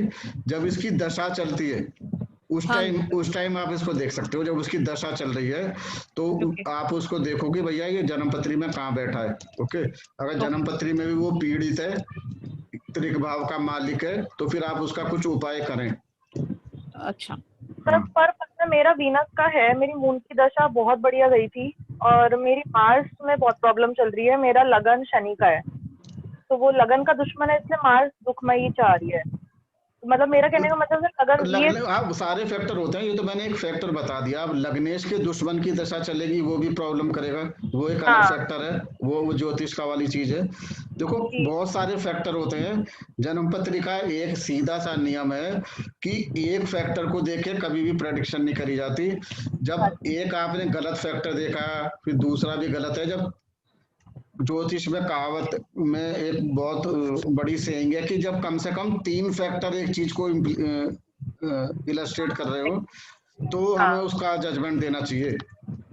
जैसे कि 5वें घर में अगर 3 दोष हैं, 5वें घर का लॉर्ड भी नीच का होकर बैठा है, किसी मैलेफिक प्लैनेट की उसके ऊपर दृष्टि भी है, ठीक है, और उसके दोनों तरफ फायरी प्लैनेट बैठे हुए हैं, तो हम कहेंगे कि भाई संतान नहीं होगी। अब किसी का हमने देख लिया अरे मंगल बैठा है, इसका 5वें में संतान नहीं होगी, तो वो गलत है। कम से कम 3 नेगेटिव फैक्टर हो। तो इसी तरीके से तारा बल के अंदर अगर 3, 5 है तो वो एक बड़ा फैक्टर आ गया नेगेटिव का। ठीक है, तो same way astrology is a very big subject, vast subject, इसको केस टू केस डील करना पड़ता है। अभी अपने को प्लीज म्यूट कर लीजिए, बहुत ज्यादा नॉइज आ रही है, बहुत ही इरिटेटिंग। अब हम आ गए योनि की तरफ। देखो योनि का जो मेन मतलब है, अभी तक हमने देखा स्पिरिचुअल, टेम्परामेंटल, डोमिनेंस, तारा, पर शादी जो है, शादी के अंदर एक फिजिकल और एक सेक्सुअल प्रेजर भी एक बहुत बड़ा फैक्टर होता है। ये हम देखते हैं योनि के द्वारा। तो योनि का जो मेन जो मतलब है, अगर हम उसके टर्मिनोलॉजी में बात करेंगे तो योनि मीन्स सेक्स और योनि कूट मीन्स सेक्सुअल कंपैटिबिलिटी। तो दोनों की जो अर्ज है वो समान होनी चाहिए। और दोनों की रुचि भी इसके अंदर समान होनी चाहिए, उनका बिहेवियर ऑन द बेड समान होना चाहिए। जैसे एग्जाम्पल के तौर पे कोई अगर किसी का चंद्रमा अगर सिंह राशि में है तो वो बेड में भी बहुत ज्यादा डोमिनेंस होती है उसकी। ऐसे लोगों का भी दाम्पत्य जीवन अक्सर अच्छा नहीं होता कि because they are very dominating. Okay, पर अगर कोई किसी का एरीज में है, एरीज क्या हुआ, शीप है, तो दे बिकम वेरी पैसिव, बहुत सबमिसिव होते हैं, वो टीमिड होते हैं। तो ये भी जो हमको दिखाती है हमारी फिजिकल के साथ साथ सेक्सुअल कंपैटिबिलिटी दिखाती है। तो उसको हम देखते हैं योनि के द्वारा। मैक्सिमम पॉइंट इसके अंदर 4 हैं। और ये क्या दिखाता है इसके अंदर, उसका बिहेवियर और एटीट्यूड, ये सब भी इसके द्वारा ही आती है। ठीक है, तो ये भी हमारा क्या पता लगता है, हमको पता लग जाएगा उसके बिहेवियर से ही। वहां तो अभी हमने देखा था वेस्ट के अंदर हमने 4 तरह के जानवरों में वर्गीकरण करा था। यहाँ पर भी हम जो उसकी सेक्सुअल इंटरेस्ट है उसको भी हम क्या करते हैं, जानवरों के हिसाब से ही इसको डिवाइड करा जाता है। तो कौन कौन से एनिमल्स इसके अंदर हम लेते हैं, तो वो तो हमने देखा था राशियों के हिसाब से। यहाँ हम किसको देखेंगे, नक्षत्रों के हिसाब से। ओके, तो अगर अश्वनी नक्षत्र है और शतभिता, इस पर मेल और फीमेल को भी आप इग्नोर करो, what we will say, Ashwani नक्षत्र और शतभिषा नक्षत्र, इनकी योनि जो क्लासिफाई है हॉर्स। ओके, और horse is a bitter enemy of buffalo. ये भरनी और रेवती, इनकी योनि होती है एलिफेंट, इनका जो बिटर एनिमी है वो लॉयन। तो मतलब क्या है, जो बिटर एनिमी है उनकी कंपेटिबिलिटी योनि में 0 आएगी, they are not sexually compatible. Paushya और कृतिका, दे आर शीप, इसको हिंदी में रैम भी बोलते हैं। इसका जो बिटर एनिमी है वो मंकी है। रोहिणी और मृगशिरा नक्षत्र ये सर्प योनि में आते हैं। सर्प, मंगूज इनका क्या है, बिटर एनिमी। मूल और आद्रा डॉग की श्रेणी में आते हैं। हिरन इनका शत्रु है। अश्लेषा, पुनर्वसु, फिर बाकी के साथ वो कंपेटिबल माना जाएगा सर उसको फिर? नहीं, इसमें भी बहुत सारी है। देखो ये मैंने भी लिखा है ना, योनि अगर सेम है तो 4 पॉइंट मिलते हैं। हाँ। अगर वो फ्रेंड है तो 3 पॉइंट मिलते हैं, मतलब सेम है, मतलब अश्वनी में। अच्छा, तो सेम हो गया ना, तो 4 पॉइंट मिलेंगे। फ्रेंड तो नक्षत्र ये आपस में फ्रेंड है, ये जानवर। तो इसमें भी लोगों ने अलग अलग कर दिया है। तो इसकी भी मैं आपको टेबल बताऊंगा, उस टेबल से ही आप देख के पता लगा सकते हो कि कौन किसका मित्र है या नहीं। तो दोनों केवल बिटर लिखा है सर, बिटर एनिमी लिखा हो तो कोई लिखा नहीं है फ्रेंड वगैरह? फ्रेंड की इसके अंदर मैं बता रहा हूँ ना, अलग अलग परिभाषा है। तो मुहूर्त चिंतामणि के अंदर सिर्फ ये बिटर एनिमी का दिया हुआ है, बाकी उन्होंने टेबल के द्वारा समझाया हुआ है कि कौन मित्र है। वो जब मैं टेबल दिखाऊंगा तो आपको अपने आप समझ में आ जाएगा। अभी आप इस चीज को समझो कि एक ही में है तो 4 है, फ्रेंड पे 3 मिलेंगे, न्यूट्रल पे 2, एनिमी में 1, और बिटर एनिमी में, जो बिटर एनिमी का मतलब यह है कि उनकी तो कंपेटिबिलिटी बिल्कुल है ही नहीं, 0 है। एनिमी है तो 1 है, न्यूट्रल है मतलब इंडिफरेंट है 2 हो गया, फ्रेंड पे 3। तो ये इतने सारे जानवर हो गए और इनकी बिटर। इसकी कैसे ये देखते हैं, ये इतनी बड़ी टेबल है तो आप यहाँ से पता लगा सकते हो। देखो हॉर्स अपने को, देखो हॉर्स और हॉर्स है तो सेम ही हो गया, तो क्या 4 पॉइंट मिलेंगे ना। Is that okay? Yes sir. देखो बॉय हॉर्स, वधु भी हॉर्स, 4 पॉइंट मिल गए। लड़का हॉर्स और फीमेल एलिफेंट है तो क्या हुआ, 2 पॉइंट मिले, मतलब न्यूट्रल है। ठीक है, और हॉर्स और शीप ये हमारे मित्र हो गए। 0 ये हॉर्स और बफेलो बिटर एनिमी है, जहां पे 0 आ रहा है बिटर एनिमी है, आप देख सकते हो। देखो एलिफेंट और lion they are bitter enemy. Sheep और monkey they are bitter enemy. तो यही टेबल आप आगे भी देखोगे, यहाँ पे देखोगे ना।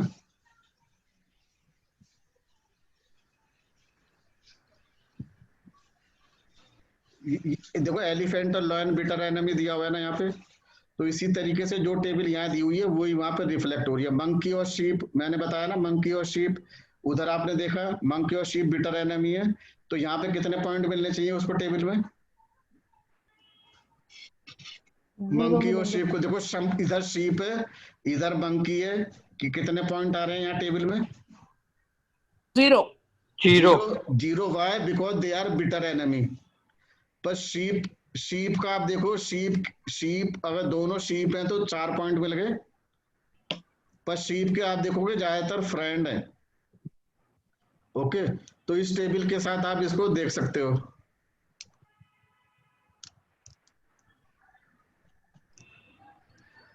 तो ये this is also very very important table. इसको देखने का तरीका ये है कि आपको ये टेबल अपने आप रखनी पड़ेगी अगर आप मैनुअली किसी का कूट मिलान करना चाहते हो। अदरवाइज तो सॉफ्टवेयर भी आता है? सॉफ्टवेयर तो आता ही है, वो मैंने दिखाया था ना। अभी तक के जो सारे पॉइंट हमने करे हैं, यस सर, ये सॉफ्टवेयर आपने देखा ना। इसके अंदर योनि देखा ना, योनि दोनों की योनि महिष है, तो 4 पॉइंट दिए हुए हैं ना इसने। तो सर ये आपके यहाँ से भी मिलता है? नहीं, मेरे यहाँ से नहीं मिलता, मार्केट में आते हैं सॉफ्टवेयर अलग अलग तरीके के, फ्री में भी आते हैं, पैसे देके भी आते हैं, 2000 रुपए से लेकर 35,000 तक आते हैं। ये तो नॉर्मल एस्ट्रोलॉजी का जो पैकेज होता है उसी में भी दिया रहता है। तो यहाँ तक क्लियर हो गया, कोई डाउट तो नहीं है? सर्प वाला क्या होता है, सर्प जोड़ने वाला क्या होता है, उसका क्या मतलब होता है?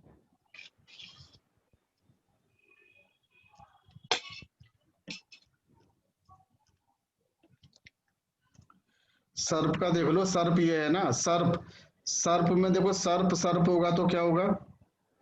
सर्प में कितने पॉइंट मिलेंगे? 4 मिलेंगे, क्योंकि 4 मिल गए। और सर्प का दुश्मन कौन है? मैंगूज होता है, या नेवला कहते हैं उसको, नेवला, ठीक है। नेवला। तो क्या होगा? शीप ये सरपेंट है, तो आप देख रहे हो मोंगूज पे 0 पॉइंट हो गए। 0। हाँ सर। और अगर इधर मोंगूज है, मोंगूज अगर इधर आ गया, लड़का भी तो मोंगूज हो सकता है। हाँ सर। और लड़की सरपेंट है, तो भी 0 मिलेंगे ना? जी सर। तो दिस टेबल से यू कैन मेक आउट। तो गुप्ता जी, आपका प्रश्न था जी कि मुझे कैसे पता लगे कौन मित्र कौन है, तो इस टेबल से ही आपको पता लगेगा। अगर 4 आ रहा है तो सबसे अच्छा है, 3 आ रहा है तो मित्र हैं, 2 हैं तो न्यूट्रल हैं, 1 है तो शत्रु हैं, और 0 है तो अति शत्रु हैं। ठीक है सर, मैं ये पूछ रहा था कि सप का क्या मतलब, हमारे ना पंजाबी में कहावत है स्नेक। हाँ, सप को सप लड़े और जहर किसको चरे। ये पंजाबी, अगर दोनों ना हमारे ना पंजाबी में ये कहावत है, सप को सप लड़े और जहर किसको चरे। अरे दोनों सप हो ना मियाँ बीवी, तो वो आपस में इतना जहर घोलते हैं कि पूछो ही मत, ऐसे बोलते हैं हमारे पंजाबी में। देखो, वो अलग अलग चीज होती है, पर वो उनकी फिजिकल कंपेटिबिलिटी तो सबकी सर्प से ही होगी ना। हाँ जी, वही मैं पूछ रहा था, इसका क्या मतलब होता है, सर्प जोनी का क्या, सर्प जोनी का? अरे मैं वही तो बताया, सर्प एक दूसरे में जहर भर रहे हैं, ठीक है, हस्बैंड वाइफ है, दोनों एक दूसरे में जहर भर रहे हैं, पर उनकी फिजिकल सेक्सुअल कंपेटिबिलिटी तो है। हाँ जी बिल्कुल। बाप भी वो लड़ते रहे मरते रहे, उससे क्या करना है हमें। ठीक है। यहाँ पे किस फैक्टर की बात कर रहे हैं, उस फैक्टर में वो कंपेटेबल है। अगर लड़का सपोज, अगर लड़का कौ हो गया और सर्प होगा लड़की, तो फिर इसमें क्या 2 पॉइंट मिल गए, तो इसमें किसको ज्यादा इफेक्ट, कौ को मिलेगा या सर्प को मिलेगा? इफेक्ट किसको ज्यादा होगा? कौ लड़का क्या है? कौ। हाँ। और लड़की क्या है? सर्प है, तो दोनों दो हैं, बढ़िया है, ठीक है, दोनों को ठीक है, मतलब मित्र न्यूट्रल है, मतलब उनकी कोई दुश्मनी भी नहीं है, ठीक है, तो उनका लाइफ उनकी ठीक चलेगी, मतलब we can say normal. Sir अगर 2 3 4 है तो ठीक है, मगर अगर 1 और 0 है तो अच्छा नहीं है। देखो 0 है तो बिल्कुल ही डल है, फिर तो उनकी कोई लाइफ में मतलब 1 है तो 1। देखो 0 है तो they will not have physical pleasure at all, and 1 okay. अब 1 है तो ठीक है, मैं इसमें क्या बोलूंगा, आप खुद समझदार हो। ओके ठीक है। सर एक सेकंड, इसमें एक चीज पूछनी है मुझे। ये जो एनिमल्स के नाम लिखे हैं, हाँ। तो सर्टेन एनिमल्स के एग्जैक्टली हम रूप में ले सकते हैं कि that is the nature of the person in the physical ये प्लेजर? पर्सन भी है, ये पर्सन भी है, ये जेनिटल क्लासिक में लिखा है, ये जेनिटल भी शो करता है। ओके, फॉर एग्जांपल जैसे कि cats are considered a wilder animals and like monkeys to get more, नहीं cats, बिल्लियाँ, and जैसे monkeys हैं, they tend to get like बहुत जल्दी उत्तेजित होने वाला प्राणी माना जाता है। तो उस एंगल से भी इन प्राणियों को लाइक हाँ उसी तरीके से, बिल्कुल बिल्कुल। उनकी जो प्रवृत्ति, अगर दोनों की प्रवृत्ति एक सी है फिर तो कोई दिक्कत वाली बात नहीं है। कोई बहुत स्लो है, इस तरीके की चीजें हो जाती हैं। हाँ, दोनों का एक सा इंटरेस्ट है। और देखो इसमें फिजिकल और मेंटल कंपेटिबिलिटी, सेक्सुअल कंपेटिबिलिटी में दोनों चीज चाहिए होती हैं। ओके, इसमें ऑर्गन भी आता है ना, रिप्रोडक्शन ऑर्गन भी इसी में आते हैं। तो हर चीज की जो भी इसमें प्लेजर है, complete pleasure comes when the point meets, 4 point comes. अगर 4 पॉइंट से 2 आ रहे हैं, 1 आ रहे हैं, तो क्या होगा, उसके अंदर उनको जो फिजिकल प्लेजर है वो नहीं मिलेगा। ठीक है, क्योंकि this is a mental thing as well as physical thing.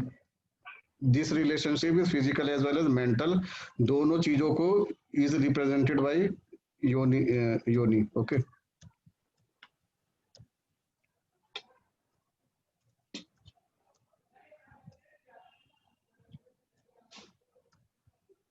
ये सामने है, टेबल है, बनी बनाई है, इसका आराम से देख सकते हो। हमें कोई ज्यादा रिसर्च करने की जरूरत नहीं है। अब कुछ लोग क्या करते हैं, डेविएशन कर देते हैं। वो कहेंगे बफेलो और हेयर की कोई नई रिलेशनशिप किसी ने बना दी, तो अब उससे क्या बहस करोगे। Okay, but this is the most authentic table और इट इज गिवन इन मुहूर्त चिंतामणि। ओके, तो दिस इज मोस्ट ऑथेंटिक। इससे ज्यादा इधर उधर से देखोगे तो कंफ्यूज ही होगे। एक ही आया ग्रह मैत्री, ये बहुत इंपॉर्टेंट है। ये 5 पॉइंट तो देता है, पर इसकी सबसे बड़ा फायदा क्या है, मैंने कल आपको क्या बताया था, अगर लड़के की जन्मपत्री में चंद्रमा जिस राशि में है वो राशि लॉर्ड, और लड़की की जन्मपत्री का राशि लॉर्ड दोनों आपस में मित्र हैं, नैसर्गिक, तत्कालिक मित्र नहीं, नैसर्गिक, तो क्या होगा, फिर उसके 100 खून माफ है, क्योंकि वो आपस में मित्र हैं। फिर वो ठीक है, वो सारी चीज, बहुत सारी चीजें वो आपस में इग्नोर करेंगे। तो अगर ग्रह मैत्री हो गई तो बहुत सारा परिहार हो जाता है। बहुत सारे जो हम पिछले पीछे देखते चले आ रहे हैं ना, ये दोष वो दोष, ये दोष वो दोष, बहुत सारे दोष अपने आप खत्म हो जाते हैं अगर ग्रह मैत्री हो गई। तो क्या फायदा हुआ, ग्रह मैत्री वाले पॉइंट तो मिले ही, साथ ही साथ कुछ दोषों का कैंसिलेशन हो गया, तो उधर भी पॉइंट मिल गए। ठीक है, तो जैसे ग्रह मैत्री है पर दोनों की स्पिरिचुअलिटी नहीं मिलती, वर्ण नहीं मिल रहा, पर ग्रह मैत्री है तो क्या होगा, स्पिरिचुअलिटी थिंकिंग ना हो तो वे भी दोनों मित्र हैं, तो उस चीज को वो इग्नोर कर देंगे, या उनकी जो है रिलेशनशिप पे फर्क नहीं पड़ेगा। तो ये बहुत इंपॉर्टेंट है, 5वें नंबर पे आती है, 5 पॉइंट देती है। This could assess the mental compatibility, mutual love between partners to be married. Okay, mental compatibility in such required between partners. Okay, ये सब ये देता ही देता है। तो हमको क्या पता है, चंद्रमा किसी ना किसी राशि में होगा, और हर राशि का एक ना एक लॉर्ड होता है। तो 12 राशियां हैं, तो 12 राशियां हैं, 12 राशियों में कोई ना कोई प्लैनेट लॉर्ड होता है। और प्लैनेट कितने हैं हमारे, 9 में से राहु केतु को तो किसी राशि की लॉर्डशिप मिलती नहीं है, तो उनको बाहर कर दो। सूर्य चंद्रमा को एक एक राशि की लॉर्डशिप मिलती है, बाकी जो प्लैनेट है उनको 2-2 राशियों की लॉर्डशिप मिलती है। तो इसके अंदर कोई बहुत ज्यादा कॉम्प्लिकेशन नहीं है, पर समझने की जरूरत है। ये जो प्लैनेट की रिलेशनशिप है, इसको हम 3 तरीके से डिफाइन कर सकते हैं। एक तो होते हैं मित्र, एक होते हैं न्यूट्रल, और एक होते हैं एनिमी। ओके, तो हर प्लैनेट का ये नैसर्गिक फ्रेंडशिप चार्ट है। सूर्य का जो मित्र है वो चंद्रमा, जुपिटर और मार्स। मरकरी के साथ सन न्यूट्रल है, ना इससे दोस्ती ना इससे बैर। वीनस और सैटर्न सन के शत्रु हैं। इसमें ऐसा भी होता है कि एक प्लानेट दूसरे का शत्रु हो पर दूसरे का पहला शत्रु ना हो। जैसे हो सकता है कि आप किसी से लड़ाई करके बैठे हो और आपने किसी से द्वेष पाल रखा हो, आप किसी को दुश्मन मानते हो सकता है दूसरा आदमी आपको दुश्मन ना मान रहा हो। तो सेम वे प्लानेट में भी वही रिलेशनशिप है। चंद्रमा को आप देखोगे, सन और मरकरी इसके मित्र हैं, जुपिटर, वीनस, सैटर्न, मार्स इसके लिए न्यूट्रल है, और एनिमी है कौन इसके लिए? कोई चंद्रमा का रानी है, महारानी है, इनका कोई एनिमी नहीं है, चंद्रमा का कोई एनिमी नहीं है। और मार्स है, मार्स का सन, मून, जुपिटर है, न्यूट्रल सैटर्न, वीनस है। मार्स से मरकरी शत्रुता रखता है, ठीक है। ये क्या राशि लॉट से दिखा जाएगा? राशि लॉट से, चंद्रमा जिस राशि में बैठा है। ओके। जैसे चंद्रमा अगर, हाँ, चंद्रमा जिस राशि में बैठा है उस राशि का जो लॉर्ड है, और लड़के की जन्मपत्री में चंद्रमा जिस राशि में बैठा है वो लॉर्ड। अब जैसे मैं एग्जाम्पल ले रहा हूँ, मान लो लड़के की जन्मपत्री में सिंह राशि में बैठा है, तो लॉर्ड कौन हो गया? राशिश, सूर्य। सूर्य। और लड़की की जन्मपत्री में वो कुंभ राशि में बैठा है, तो राशिश कौन हो गया? शनि। तो सूर्य और शनि क्या है आपस में? सूर्य, आप देखोगे सन के आगे क्या लिखा है? वीनस और सैटर्न इनके शत्रु हैं। और सैटर्न में भी देखो, सैटर्न का भी सन शत्रु है। तो अगर लिब्रा में, पूरा समझ लो, तो दोनों शत्रु हैं, तो क्या हुआ? 0 पॉइंट हो गया। और लिब्रा में कौन है? लड़के का, लड़की का? लड़के का। तो लड़के का अगर लिब्रा में तो कौन हुआ लॉर्ड? वीनस। वीनस। और लड़की का तो शनि है ही, तो शुक्र शनि हो गए ना? Yes sir. मित्र। वीनस के देखो, वीनस के आगे सैटर्न मित्र लिखा है। वीनस में देखो, वीनस के आगे सैटर्न क्या लिखा है? फ्रेंड लिखा है। Yes sir. सैटर्न के आगे वीनस भी फ्रेंड लिखा है। Yes sir. तो शुक्र और शनि आपस में मित्र हैं, तो कितने पॉइंट मिल गए? 5 पॉइंट, क्योंकि दोनों एक दूसरे के मित्र हैं। ओके, तो ये बड़ी इंपॉर्टेंट है। इसकी इंपॉर्टेंस इसलिए ज्यादा है कि ग्रह मैत्री होते बहुत सारे दोष खत्म हो जाते हैं, बहुत सारा परिहार हो जाता है, जिसको कि मैं कल एक्सप्लेन करूंगा। कि एक क्वेरी था सर, जुपिटर से विनस अगर एनिमी है, विनस से जुपिटर एनिमी नहीं है? हाँ, तो उसके पॉइंट में भी बताता हूँ, अभी आगे बताऊंगा। अभी मैंने आपको टेबल समझाई है। ओके, इसके पॉइंट कैसे मिलते हैं? वो ऐसे मिलते हैं। अगर एक न्यूट्रल एक एनिमी तो 1 मिलेगा। सुनो, ये अगर दोनों फ्रेंड हैं तो 5 पॉइंट मिलेंगे। एक, ठीक है, दो ना, इफ बोथ नेगेटिव नहीं, अगर दोनों एक ही राशि में, दोनों का राशि एक ही है, ओके, तो उसको 5 पॉइंट मिलेंगे। ठीक है, अगर दोनों फ्रेंडली हैं, एक फ्रेंड है दूसरा न्यूट्रल है, तो 4 मिलेंगे। ठीक है, और दोनों न्यूट्रल हैं तो 3 मिलेंगे। एक एनिमी है, एक फ्रेंड है तो 1 मिलेगा। दोनों न्यूट्रल है, एक न्यूट्रल है, एक एनिमी है, 0.5 मिलेगा। दोनों एनिमी है, 0 है। तो ये रूल है पॉइंट एलोकेट करने के। ये टेबल याद रहती है, नहीं रहती है? रहती है तो बहुत अच्छी बात है, नहीं है तो ये टेबल बनी बनाई है। इस टेबल के द्वारा हम नंबर को देख सकते हैं। ये टेबल एकदम ऑथेंटिक टेबल है। सर मेरा क्वेश्चन था सर, गड़बड़ है, मार्स और वीनस को 5 दे रखे हैं जबकि दोनों आपस में न्यूट्रल है। मार्स और वीनस के 3 बनते हैं। मार्स और वीनस के, लड़का मार्स है और लड़की वीनस। जी सर, इसके 3 बनने चाहिए सर, 5 नहीं बनने। सुनो, मार्स और दोनों आपस में न्यूट्रल है। हाँ, तो मैं देख लूंगा मेरे से टाइपिंग एरर तो नहीं होगी। This I will check. Okay, ये टेबल तो एकदम ठीक है। This table I need to check. यहाँ पे हो सकता है मेरे से टाइपिंग एरर हो गया हो। ओके सर, एक क्वेश्चन था मेरा। हाँ सर, मान लीजिए लगन में सैजिटेरियस है और वाइफ का भी जो है लगन में सैजिटेरियस है, तो ऐसे में भी मैचिंग माना जाएगा? मैंने क्या बोला? अस्कूट मिलान में लगन को देखना ही नहीं है, कुछ भी हो। चंद्रमा किस राशि में, उससे लेना देना है। ओके सर, ये मिस्टेक है, बाकी सारे ठीक लिखे हुए हैं। ये मेरे से टाइपिंग एरर हो गई होगी, बिकॉज मैंने ये शीट आज ही टाइप की है। ओके, जी सर। ओके, तो ठीक सर, एक है। बार पीछे वाला बाकी slide में कॉन्सेप्ट जाएंगे, कॉन्सेप्ट यू हैव अंडरस्टूड ना? जी सर। Okay okay. सर तो पिछले स्लाइड में जाएंगे सर प्लीज।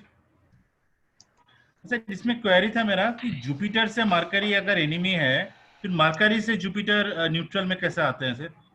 मैंने अभी आपको क्या एग्जांपल दिया, आपकी लाइफ में ऐसे भी लोग होंगे कि आपको मतलब आपको लगता होगा कि मेरा बहुत अच्छा दोस्त है, पर दूसरा आदमी आपको बहुत अच्छा दोस्त ना मानता हो, न्यूट्रली समझता हो। तो ऐसी ही फ्रेंडशिप प्लैनेट्स के अंदर भी होती है। ओके, समझ रहे हो ना? आपके कुछ दोस्त हैं, आप सोचते हो कि मेरा बेस्ट फ्रेंड ये है, और वो सोचता हो कि उसका बेस्ट फ्रेंड कोई और है, ठीक है? या का भी भाव रख सकता है।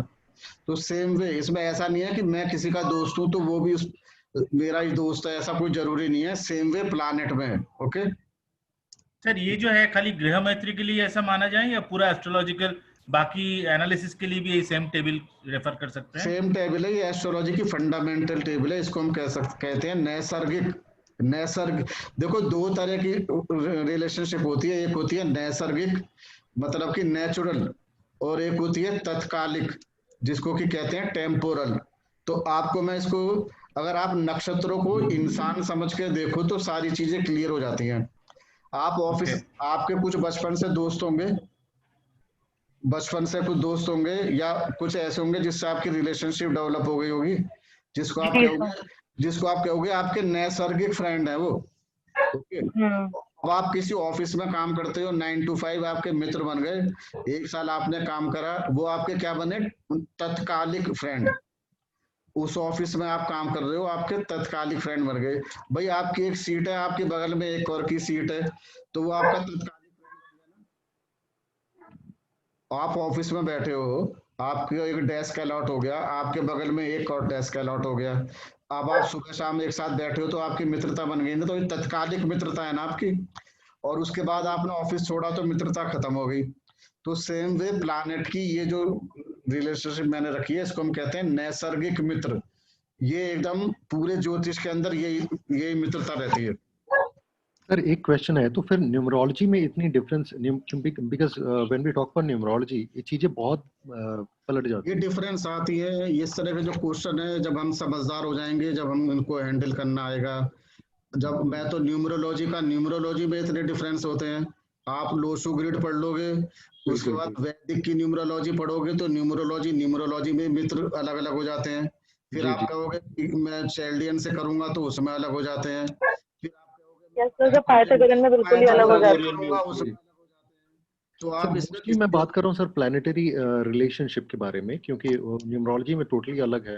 अरे मैं तो आपसे एक कदम आगे बढ़ गया मेरे दोस्त। मैं तो आपसे कह रहा हूँ, आप तो एस्ट्रोलॉजी की बात नहीं कर रहा, मैं तो न्यूमरोलॉजी में डिफरेंस बता दिया आपको।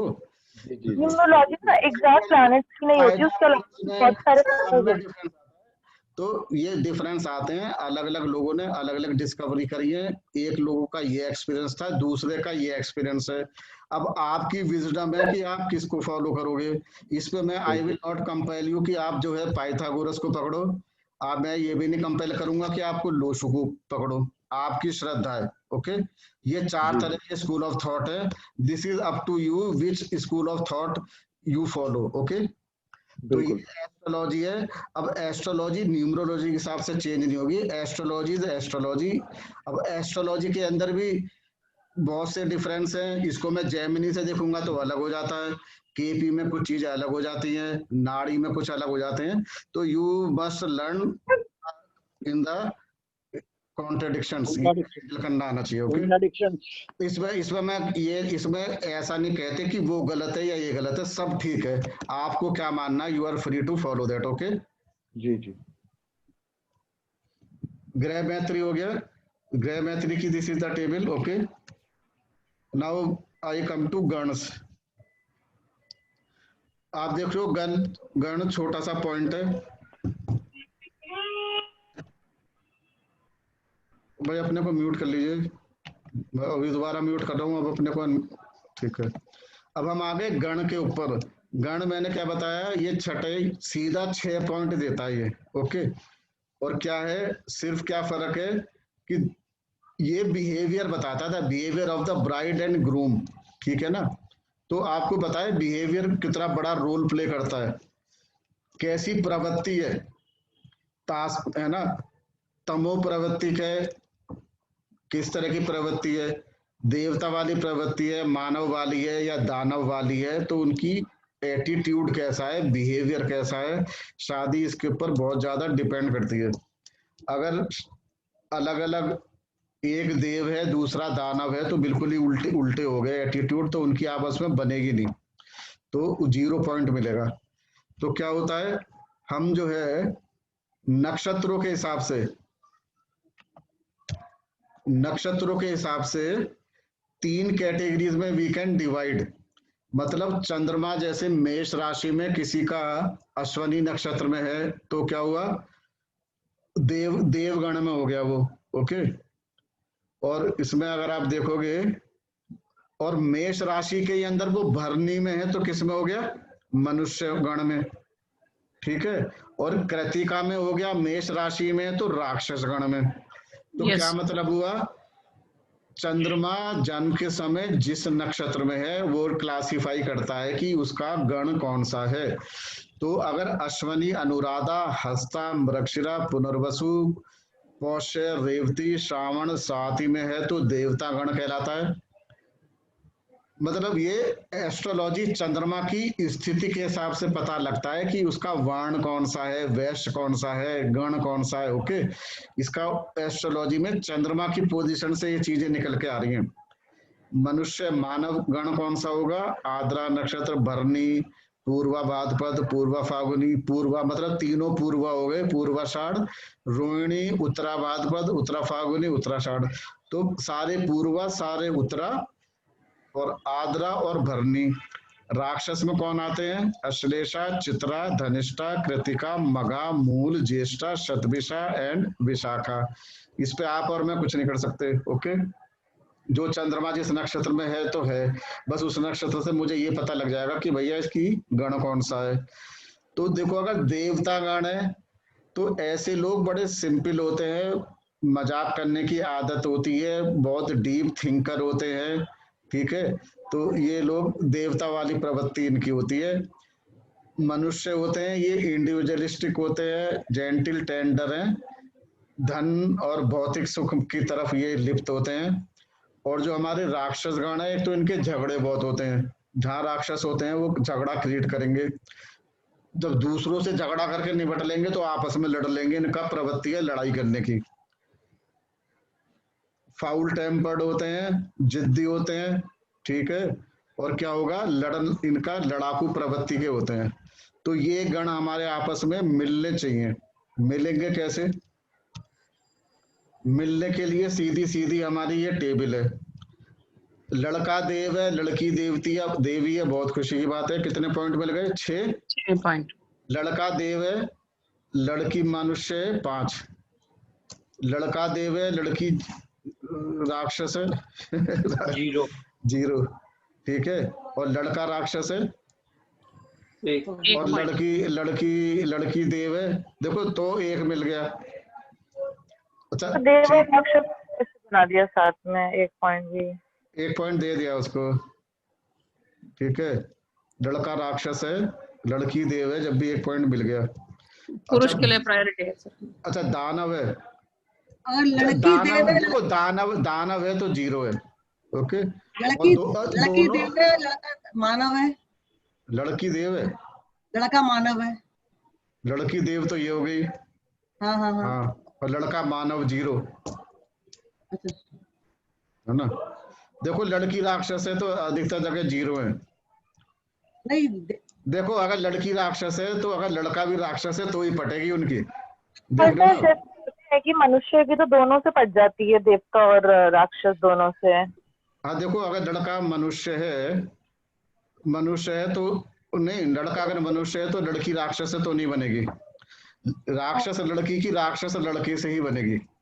गलती बोल रहे हैं। इसका कोई परिहार या उपाय नहीं होता, अगर परिहार नहीं है तो? अगर नहीं, इनका परिहार होता है, और बहुत सारे परिहार तो यही कर देता है। ये कल मैं परिहार बहुत डिटेल में पढ़ाऊंगा आपको, ओके।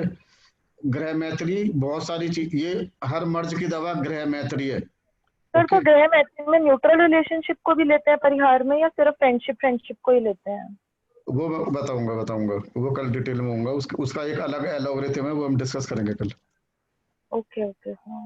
तो ये हमारे गण हो गए, कोई दिक्कत नहीं है, टेबल को देख के हम लोग देख सकते हैं। और इनका परिहार भी होता है, which is very very important, because software में पॉइंट दे देते हैं, परिहार नहीं बताते, तो परिहार करके हम लोग पॉइंट को बढ़ा देते हैं।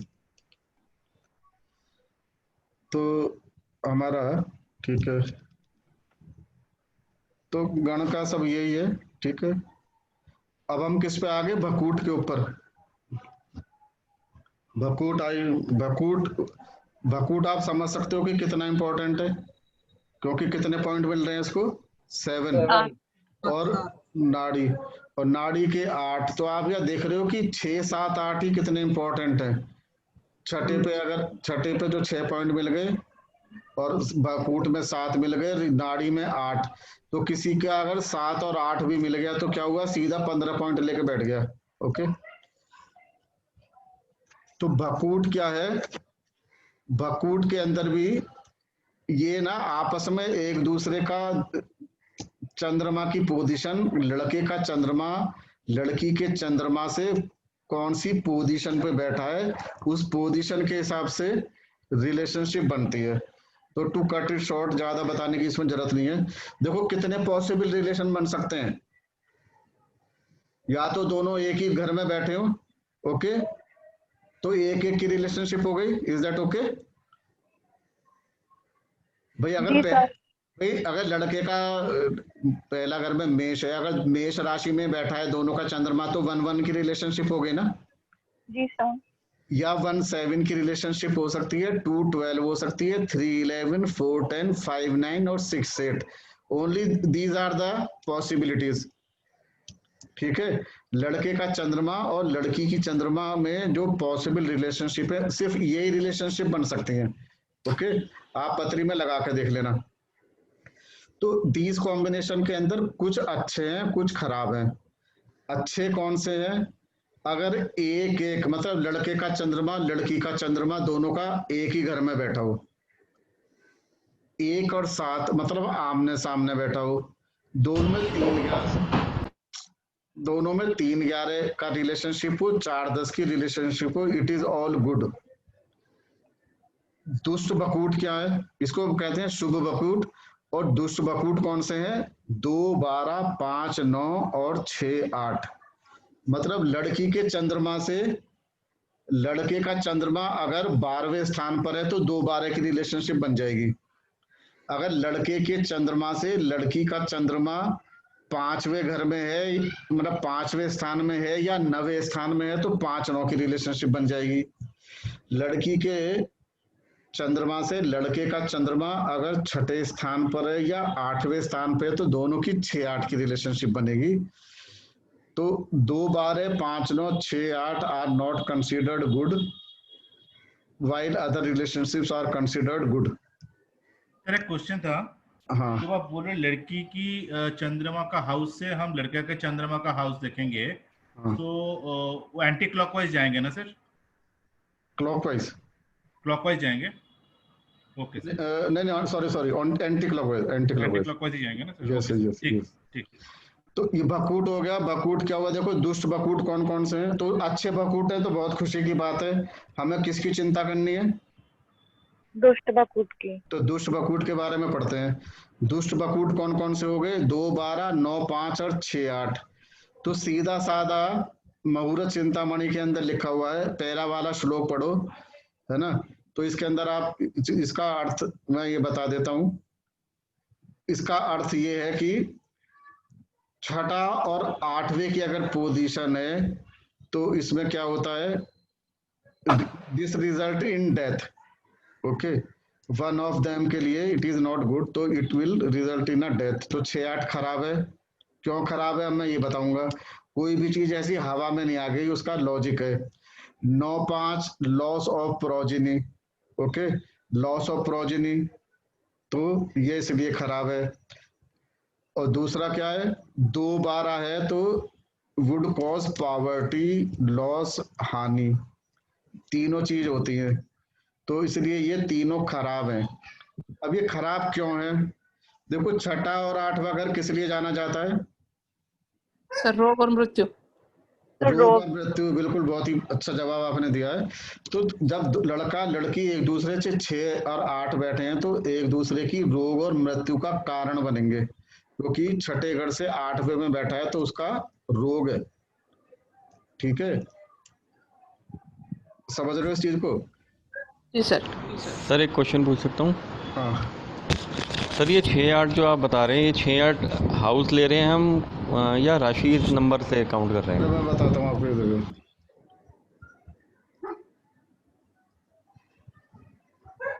तो वही जो थी, जो तो नक्षत्र की साइड। देखो ये टेबल है ना, ये टेबल देखो, सुनो, ये टेबल देख रहे हो? हाँ जी सर। इस पे चंद्रमा, यस सर। इसमें चंद्रमा कहाँ बैठा है? पंचम भाव। पंचम भाव में। सर 5th हाउस में 6th राशि में। नहीं, कौन सी राशि में बैठा है? कन्या राशि में। कन्या में। और इधर किस में बैठा है? वर्गो। दोनों में वर्गों में हो गया ये। तीसरा। ठीक है, ठीक है। तो इसमें आप ये लो सर, मिथुन तुला में ले लीजिए। हाँ, मिथुन तुला में ले लो, मिथुन तुला में ले लो। अरे अपना ये बंद करो, कोई बंद करो, किसका यार, बहुत सुनो, ये यहाँ बैठा है। मान लो लड़के का चंद्रमा इसमें है, सिंह राशि में। लड़के का चंद्रमा, ये लड़के की कुंडली है ना, लड़की की कुंडली में मान लो सिंह राशि में चंद्रमा है। ठीक है, यू गेटिंग मी? तो 5 और 6, तो 5वें नंबर में कौन हुआ? लड़की। छठे में हो गया, तो दोनों में क्या रिलेशनशिप है? 5 से 6 कितना नंबर हुआ? 212। और 6 से 5 क्या हुआ? 212 हो जाएगा। सेम वे अगर लड़की का चंद्रमा इस कर्क राशि में और लड़के का तो वर्गों में है ही, तो क्या हुआ? 11। तो 3 हो गया है ना, तो 3-11 की रिलेशनशिप हो गई ना। तो इस तरीके से देखा जाएगा। ठीक है, आपका क्लियर हो गया? तो कल सर 11 से 2 कितना हुआ? लड़के का अगर 11 नंबर राशि में है और लड़की का 2 नंबर राशि में है। 11 में, सुनो, लड़की का अगर 11 में, ये कह रहे हो ना? लड़के का 11 में, लड़की का 2 में। लड़के का फिक्स रखो, लड़की का बताओ। चलो लड़की। सर 11 और 2 पूछ रहा हूँ सर। 11 और 2 पूछ रहे हो? नहीं, मुझे बताओ लड़की का कहाँ पर है? लड़की का चंद्रमा कौन सी राशि में है? वृषभ राशि में। वृषभ में। टॉरस में। और लड़के का? टॉरस। लड़के का सर एक्वेरियस, कुंभ राशि में, 11 नंबर में। 4-10 हो जाएगा ना सर? 4-10। 11 नंबर की राशि बोली और दूसरी बोली आपने 2 नंबर। 2 हाँ जी नंबर सर। वाला आपने 2, ठीक है, 3 हो जाएगा ना। तो 4 हो गया ना, तो 4-10 की रिलेशनशिप हो गई। 4-10 की रिलेशनशिप हो गई ना। ठीक है सर। क्लियर है ना? प्लीज। ठीक है। तो इसका देखो इसका मैं बताता हूँ कि why they are bad, because there is a logic behind everything. ऐसे नहीं है कि हवा में कुछ भी चीज नहीं आई है।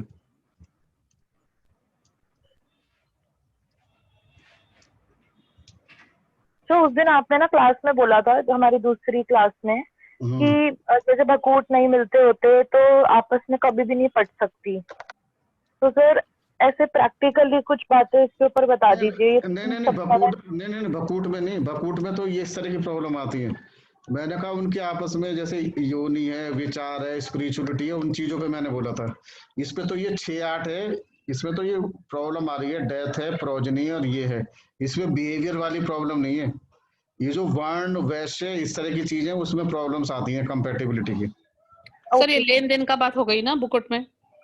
बुकुट में तो हाँ, बुकुट में देखो 6-8 का मतलब ये है कि एक दूसरे की हेल्थ। 5 और 9 क्यों खराब है, कोई मुझे बता सकता है? तो बच्चे से रिलेटेड हो गया 5 और 9। 5 और 9 धर्म कोण कहलाता है। 1, 5, 9 धर्म कोण है। एक दूसरे से 5-9 है तो क्या होता है, उनकी धार्मिक प्रवृत्ति, उनकी फिजिकल रिलेशन में उनकी इंटरेस्ट ही नहीं होते, ठीक है। और वो भी एक कारण बनता है कि संतान सुख में उसे वो कई बार वंचित रह जाते हैं, ठीक है। अब कोई बोले, किसी का पति बोले जी मैं तो सन्यासी बन रहा हूँ, तो क्या क्या बोलोगे, ठीक है। या लड़की कन्या बोलती है कि मैं तो वो बन गई, शिव साधिका बन गई हूँ मैं तो, ठीक है। तो फिर तो उनका तो संतान वंतान से कोई मतलब है नहीं। तो क्या हुआ, उनका रिलीजियस एंगल हो जाता है, तो क्या होता है, they become more incline toward religious activity. एक बच्चा हो गया नहीं हुआ तो भी वो जरूरत से ज्यादा इंटरेस्ट उधर हो जाता है। और 2 बार है क्या है, ये तो हानि है, लॉस है और खर्चे हैं। तो खर्चा इतना ज्यादा हो जाता है कि वो जो है पॉवर्टी की तरफ वो लोग बढ़ जाते हैं। सर हमारे केस में तो ऐसा हो ही नहीं रहा। अब पता नहीं ना वो आपके क्या है। अब देखो, अब फिर एक चीज समझो, एक फैक्टर से सारी चीजें थोड़ी गवन हो गई, ये एक फैक्टर बन गया। अब ये 2 बार होते ही थोड़ी हो गया। अगर 2 बार नहीं होता तो आज हो सकता है आप जितना है उससे ज्यादा होता, ठीक है। तो आपको पता नहीं ना कि आपने क्या लॉस किया हुआ है। अगर कोई कहे जी मेरे पास आज 5 लाख रुपए में बड़ा खुश हूँ, अरे हो सकता है आपके पास 15 लाख होते, ठीक है। लॉस तो फाइनेंशियल नहीं होता ना, सेल्फ का लॉस भी तो होता है, बहुत सारे तरीके, बहुत सारे लॉस होते हैं, फाइनेंशियल लॉस होते हैं, हानि होती है, इज्जत की हानि होती है। लॉस खाली पैसे का लॉस नहीं है, सम्मान की हानि है, ठीक है। तो हमारा आज हमने बकूट तक का डिस्कस किया है। कल मैं करूंगा नाड़ी, ऑल इम्पोर्टेंट नाड़ी। अपने को माइक सर आगे की स्लाइड दिखाना, 1 मिनट आगे की स्लाइड भी है एक, बकूट की टेबल दिखा दीजिए। हाँ, ताकि हम कल ना फिर परिहार ही करेंगे सीधा, एटलीस्ट नाड़ी तो 5 कल कल कल नाड़ी और परिहार और एक एग्जाम्पल लेके उसे कितने पॉइंट, नाड़ी में टाइम लगता है। कल मैं नाड़ी लूंगा और पूरा परिहार और एक एग्जाम्पल लेके उसमें पॉइंट एलोकेट करेंगे और उसका परिहार करके उसके पॉइंट कैसे बढ़ते हैं, तो हमारा अष्टकूट मिलान पूरा हो जाएगा। ओके सर एक रिक्वेस्ट है, सर बकूट का इतना ही है क्वेश्चन। बकूट में बस ये 2 12 9 5 और 6 8 है। सर इसका टेबल भी दिखा दो ना। लेकिन इसका टेबल कैसा बनता है सर? टेबल ये 7 पॉइंट जो ये मिले हुए हैं सब जगह 7 है। अगर देखो 2 बार है 9 5 6 8 नहीं है तो 7 पॉइंट मिल गए बस। सर एक क्वेश्चन है सर, आप देख रहे हो ना सर, एक सेकंड, एक क्वेश्चन का एक बार में आंसर दूंगा ना सर, पिछला तो क्लोज होने दो। 7 वाला पॉइंट आप देख रहे हो ना, इसमें सब जगह 7 मिला हुआ है ना जी सर। तो अगर 2 बार है 6 8 5 9 आ रहा है तो 0 मिले या 7, इसमें बीच का रास्ता नहीं है। ओके आइदर 1 विल गेट 7 और 0। ओके ठीक है, अब आप बोलिए। हाँ जी सर ये मैंने ये आपका मैरिज मेकिंग का ये क्लास करने के बाद मुझे लग रहा है कि आपका जो भी शादी की मैच मेकिंग होती है आपका मेरे ख्याल से 90% कॉम्प्रोमाइज के बेस पे ही होता होगा शायद, क्योंकि इतना सारा मिलना तो मैंने वो रेयर होता होगा। नहीं रेयर नहीं है, मिलता है, क्यों नहीं मिलता, बिल्कुल बहुत मिलते हैं, रेयर नहीं है, मिलता है। वो और चीजों में कॉम्प्रोमाइज हो जाता है जब इंडिविजुअली कुंडली सर बढ़ाएंगे ना। मंगलिका भी करवाएंगे आप? ज्यादा ऑप्शन रखने पड़ेंगे सर सामने। मंगलिका परसों बताऊंगा मैं, ठीक है सर।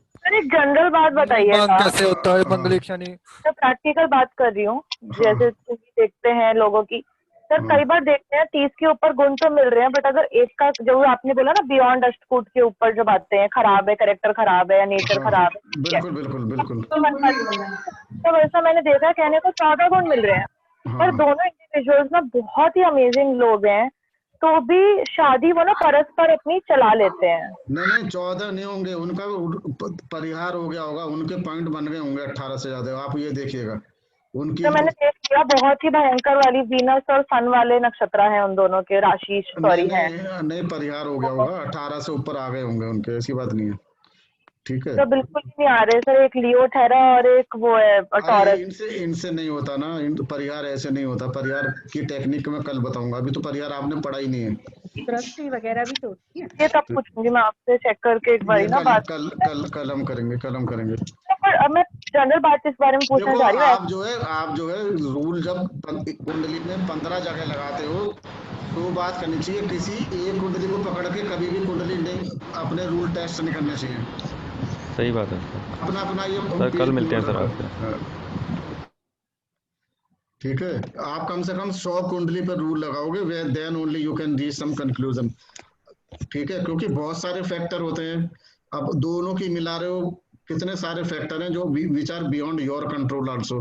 पता नहीं आपको डेट ऑफ बर्थ क्या बताई है, सही है गलत है, फिर आपसे भी ना कोई गलती हो गई हो, फिर अभी हमने परिहार पढ़ा ही नहीं है, तो बहुत सारे फैक्टर होते हैं, बहुत सारे फैक्टर। परिहार लगाने के बाद भी अगर हम कहते हैं कि कोई कम है, देखो मैंने आपको क्या बताया, 25 पॉइंट मिल रहे हैं तो भी डाइवोर्स होते हैं, क्यों होते हैं, तो स्कूट मिलान के आगे भी जाना पड़ता है। ओके, तो कुछ और अब आप कह रहे हो ना, अब आप तो मुझे कह रहे हो कि वो they are having a amazing life, आपको क्या पता कि they are having a amazing life, आपके सामने वो हंस रहे हैं। नहीं सुनो, आपके सामने वो हंस रहे हैं, इसलिए you feel they are having a amazing life. No, sir, that's not what I'm saying. मैं आपसे पूछ रही हूँ। ऐसा नहीं होता, उनकी लाइफ घर में जाके घर में उनकी कैसी लाइफ है, यू नेवर नो। उनकी पत्नी को बीटीआर की जरूरत है। बीटीआर की जरूरत नहीं है, बीटीआर वाली बात इसके अंदर नहीं है। सर मजाक कर रहे हैं, रुकिएगा प्लीज। जो सामने से लोग लगते नहीं है, देखो कंप्रोमाइज होता है, दिखाने के लिए लोग रह रहे हैं, maybe they are not respecting each other, maybe वो एक दूसरे से अंदर उनकी इज्जत ना हो सकता है उनकी, कुछ लोग मास्क लगा के रहते हैं, यू नेवर नो।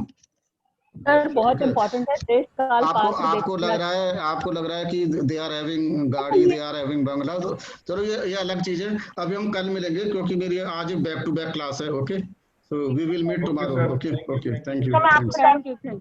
एक बार ये क्वेश्चन, हाँ, फिर डिस्कस करेंगे इसको। Okay sir, thank you, good night. Okay, thank you sir, thank you sir.